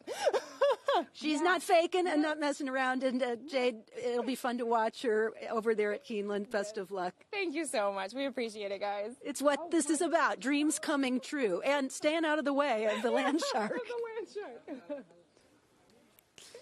You know, another part to that story is how she's talking about she didn't really come from a racing family. And I'm hearing more and more stories like that. It seems to me like our sport is breaking through, and people are finding it's a career path that maybe they didn't expect, even if they didn't have that horse racing background. I think there are so many ways of getting in as well, and there's so many different jobs available in horse racing that if you have any kind of interest, and if you're hardworking, as it sounds like Jade is, the opportunities are definitely there. And she should be proud of the fact that she's been recognized by all of those trainers that she's worked for as someone that would be trustworthy and passionate enough to go to the Breeders' Cup. That's a lot of responsibility, and clearly she has that interest. Amplify Horse Racing is one of those programs that puts together a mentorship program. If you don't have any connection to horse racing and you want a mentor that is in the industry, definitely check out their website. They'll pair you up with someone. You have regular Zoom meetings with them, and then they can hopefully introduce you to the right people to get your foot in the door. We can both vouch for it. Working in horse racing is awesome. So, yeah, if you can find a career path here, we invite you to come and join the family that is Thoroughbred Racing. We will be back with more Breeders' Cup and the breakfast show. A reminder that we'd like you to reach out to us on social media. Some of you have remarking about the sunset here at Keeneland. Certainly the perfect lighting for all of us. The sunrise, the sunset at Keeneland, some of the most beautiful scenic views you will find at any racetrack in the world. More breakfast at the Breeders' Cup brought to you by Windstar Farm and Keeneland on FanDuel TV after this.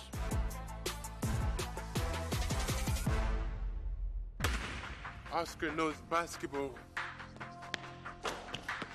Oscar knows Kentucky fans are crazy. Oscar knows God is great. Life is Good now moves down to the inside, and they're coming for the finish. It is Life is Good still in front. Life is Good is the winner. Oscar knows life is good.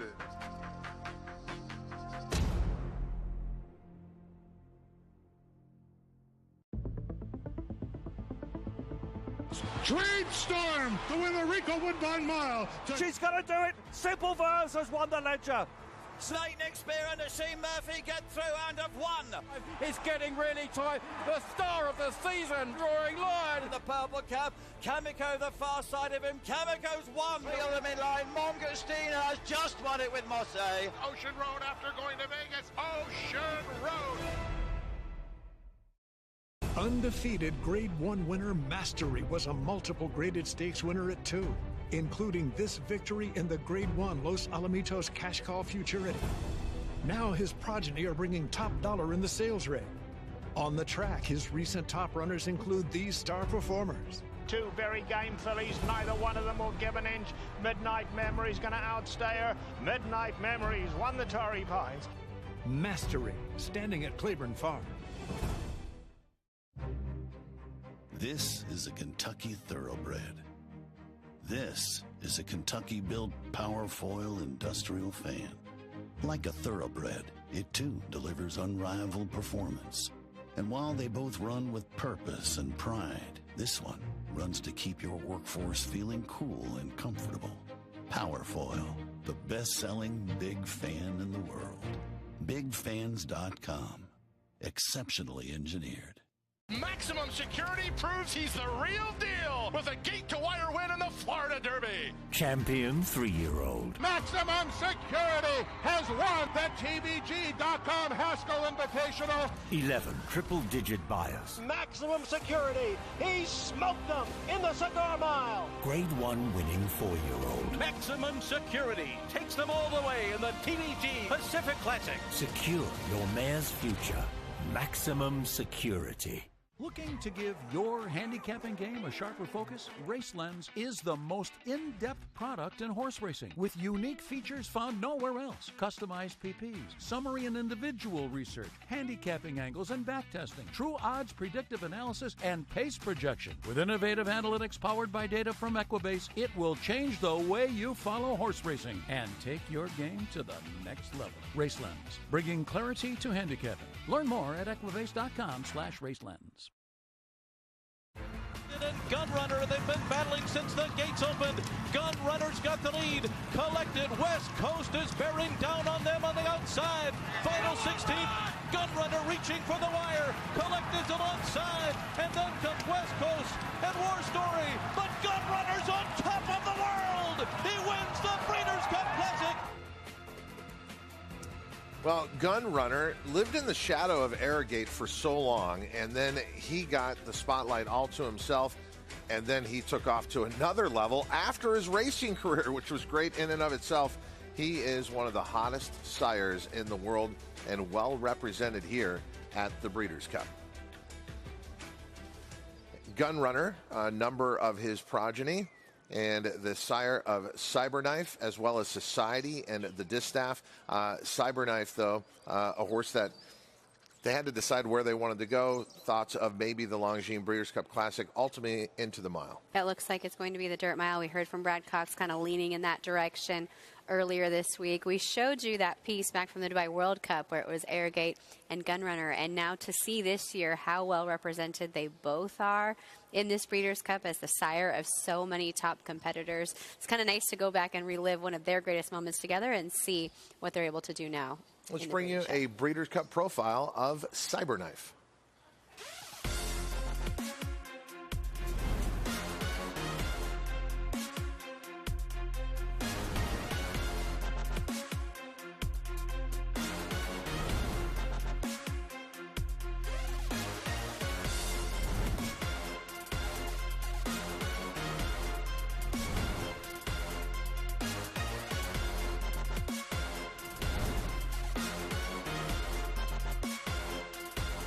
Cyberknife has put away Kavad, but he has to deal with Secret Oath in the center. Then comes Barber Road, a final furlong. Cyberknife, here comes Secret Oath on the outside. She's still 2 lengths behind. Cyberknife, Secret Oath is not going to get by. The Arkansas Derby winner, and his name is Cyberknife.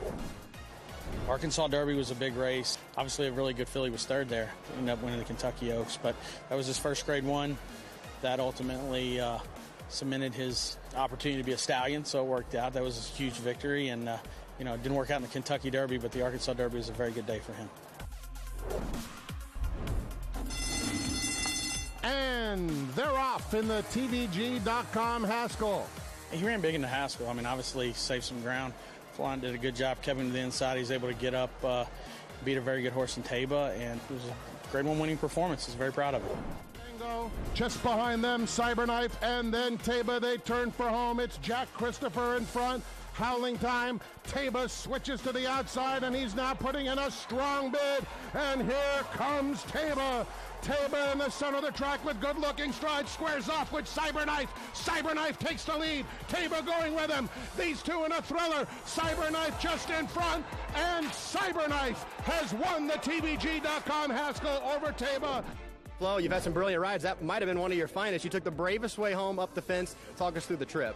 No, it's great. It's always a lot easier when you have confidence on your horse, and when you feel the power underneath you, you feel like you can go anywhere, and you are not going to get trapped anywhere. So I was very pleased with him. Honestly, I'm very proud of him. He's a gifted horse. He's improved a lot. In his 2-year-old season, he was a handful and has been challenging at times. But I would say over the last 3-4 months, he's really grown up mentally a tremendous amount. Peppermints, that's kind of our barn treat, but he loves peppermints.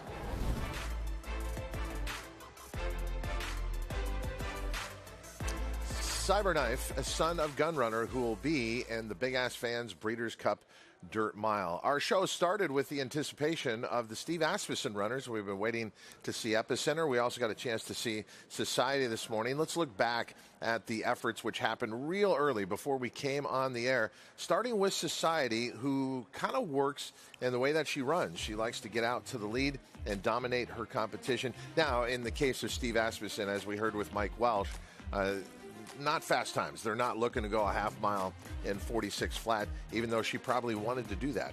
Yeah, she does. She's very tough in her works, and she really grabs the bit, and she does this sort of lean as they come out onto the turn because she really is pulling so hard against the rider. This is how she is. She's a very forward horse. She's a very sharp horse. She's one that wants to show you that speed.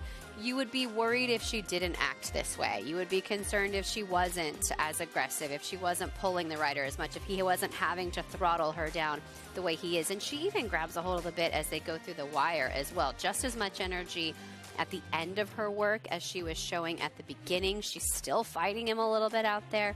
She's feeling good. She's on the improve. And to me, looking like she might be coming into a peak performance. She's kind of under the radar, too. This is what you get at the Breeders' Cup. She's 5 for 6 lifetime. She's never done anything wrong outside of her effort in the coaching club behind Nest and Secret Oath. A rising 3-year-old filly in the Longines Breeders' Cup Distaff. Society looking great this morning for trainer Steve Asmussen.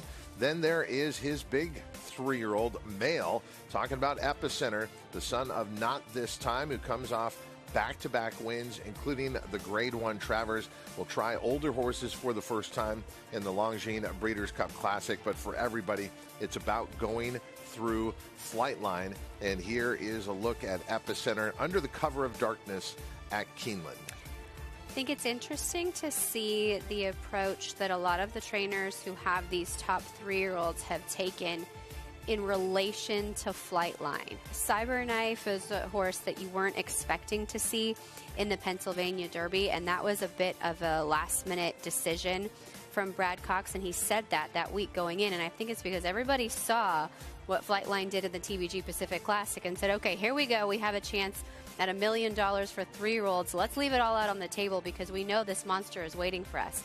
Steve Asmussen took the other approach. He has so much confidence in this horse. He said, hold on, I'm going to sit back. I'm going to give myself this 8 weeks, and I'm going to get this horse as good as I can possibly get him. You know he's kind. You know he'll rate. You know he'll relax. If Life is Good takes it to Flightline, maybe Steve's thinking, I need the best horse that's sitting that pocket trip if these horses somehow undo each other on the front end. Or could this be a movie that Steve Asmussen and the rest of us have seen before? Good horse sits in the shadow of great horse then retires, good horse then becomes great horse. Talking about Gunrunner and Arrogate. Arrogate dominated him, and then it just took that other year. Arrogate goes away, Gunrunner becomes better over the course of the next year, and then he's the horse at the top of the heap. Is it just bad timing for Epicenter that here he is enjoying a great 3-year-old campaign and he's got to go through Flightline? It's bad timing for everybody. Yeah, it is, right.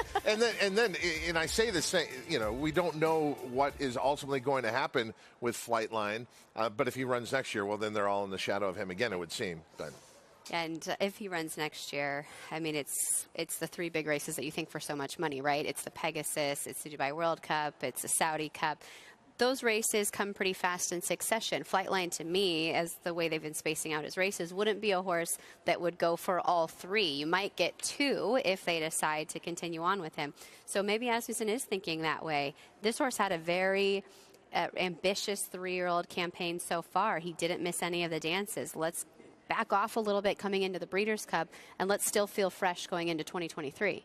Yesterday, it was Joaquin Jaime who told you the story behind the name of Tyler's Tribe. We've also just been talking about the workouts and whether or not he likes the turf. Standing by with his trainer is Joaquin. Yeah, Todd, thank you very much. Here with trainer Tim Martin, who brings in the undefeated Iowa-bred Tyler's Tribe. And Tim, this is a horse that is a perfect 5 for 5. He's won his races by nearly 60 lengths. What sort of impression has this horse left on you through 5 races so far? Oh, he's been incredible. Every race, he's just kind of over the top. He's exceeded our expectations ever raced by winning so far, and the competition he's had, he's done well. So there was never a hint of any sort of talent like this that he showed you in the mornings prior to his races? No, he never did. He never was a very good workhorse. He always, he always worked decent, and with other horses he'd work good. But in company he would do well. But at the farm he worked good with older horses. But when he raced, I expect him to be good, but not as good as he was. He's had 2 workouts on the turf course here at Keeneland Racecourse. What have you seen in those 2 turf drills for Tyler's Tribe? Well, the first time he was kind of checking things out. He was jumping the cones and kind of out there playing. And then yesterday when I breezed him again, he worked really well. Worked at 38 and 20 and done it good. And the rider, Kylie Jordan, she was happy with him. So you're deciding between the juvenile turf sprint and the FanDuel Juvenile on the dirt. What went into the thought process for you and the team to decide to run on the turf? Well, Tyler has never run long. I didn't have no place to put him in Iowa to race him long. So we decided to go short because I know he's fast. I know he's got a lot of speed, dangerous speed. And so I hate to jump into the Breeders' Cup, go on a mile 16th and not never run long because it's a tough race. We shared Tyler's story with everyone here on Breakfast at the Breeders' Cup recently. How special do you think this would be if this horse ran a bang-up race in the Breeders' Cup for Tyler? Oh, I think he'd be great. I think he will. He's a really good horse, and the story's great. Everything's been great. So, yeah, if he does that, that would just be incredible. Well, Tim, we appreciate the time. Good luck to you in the Breeders' Cup. Hey, thank you very much. We appreciate it. All right, guys, that is the undefeated Iowa bred right here, Tyler's Tribe. He'll be making his turf debut in the Breeders' Cup Juvenile Turf Sprint. Let's now go to Gabby Gaudet. Joaquin, thank you. And I'm actually here in a very empty jocks room, of course. Racing ended yesterday. They're going to Churchill Downs for a couple of days before we bring it back here for the Breeders' Cup on Friday and Saturday. So we're going to go in a couple different jockeys' corners. Now, they've cleared a lot out, but I've heard that this is Johnny V and Joel's corner. So let's take a peek at what's in the locker here. We have some limes. We actually have a bag of limes. Interesting. I did talk to Johnny, and I asked him what his go-to snack was. So these are definitely his oranges. He said he likes oranges. Keep it healthy. Although I do see a cheeky little piece of chocolate in here. If you're wondering what deodorant Joel Rosario wears, sorry, Joel. Speed Stick, Ocean Surf. Nice flavor there. All right, let's go back this way. And we're going to go to Shane Burrell, the valet's corner. And he has Tyler, Brian, Corey. Actually, you know what? Let's give Tyler a call and see if he'll answer to maybe go through some of the stuff that's in the locker. Let's see. Let's see what's in here. We got, hey, Tyler, you busy? No. Okay. We're in your corner and your locker. You got to tell, I would just have one question. Do you use this Tresemme? Maybe on big days if I'm not able to wear a hat, but normally I put on a hat. Corey's the hair product guy. Okay, Corey Lannery does the hair product. What about this Febreze? I actually heard a rumor that you have the nicest smelling helmet in the jocks room. Is this true? You'd have to ask my valet. But all the credit goes to my wife, Cassie. She keeps me smelling fresh. Okay, thank you, Cassie. Really appreciate it. Thank you, Tyler. All right, we're going to hang up here. That's just a little insight as to what's going on here inside the jocks room. And, of course, guys, we have to stay healthy. Vitamin C packets as well. Oh, I thought it was the Doritos that he had stashed up there. Are those M&Ms up there, too? I think there's peanut M&Ms, right? There's a whole giant bag of them. You want some snacks? Yeah, bring some back for us if Tyler doesn't mind. He had a good Keeneland meat. He can replace it. Yeah, there you go. Just protein in there. Yeah. Peanuts, come on. Looking ahead, a big moment for all the entrants in the 14 championship races over 2 days at the Breeders' Cup. It is the post position draw. It is on Halloween Day. It's coming up this Monday, October 31st, going to be at Rupp Arena. If you can't be there, you've got our coverage brought to you by Root and Riddle Equine Hospital. But we encourage you, if you're in town, go. It's completely free. The draw from 2:30 Eastern Time to 4:30 Eastern Time. Doors at Rupp Arena open at 2 p.m. We started at 7 a.m. Eastern Time, but in truth, our entire crew was out much earlier. Andy Biancone and Cinch watching the workouts up close and then doing some Tai Chi with the background there of the sun coming up. And then we took a van ride. Gabby Godet, and then she got Spilkus sprayed all over her. Thank you for the sacrifices you make, Gabby, for this show. And thank you to everyone who participated on Breakfast at the Breeders' Cup here on FanDuel TV.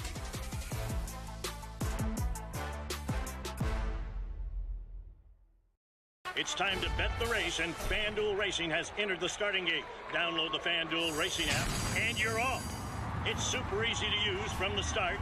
Make every moment more with tools to help you win on the inside. Watch out for great promos and easy deposits. And here comes fast payouts. It's super easy to use. It's fast payouts. It's super easy. There's no doubt about it. The best place to bet is FanDuel Racing. New customers bet the Breeders' Cup and get up to $100 back if your horse doesn't win. The NBA is back, and with FanDuel, this season's looking better than ever. Because right now, new customers get a no-sweat first bet and get up to $1,000 back in free bets if you don't win. Plus, all customers get 3 months of NBA League Pass with a $5 bet from America's #1 sportsbook.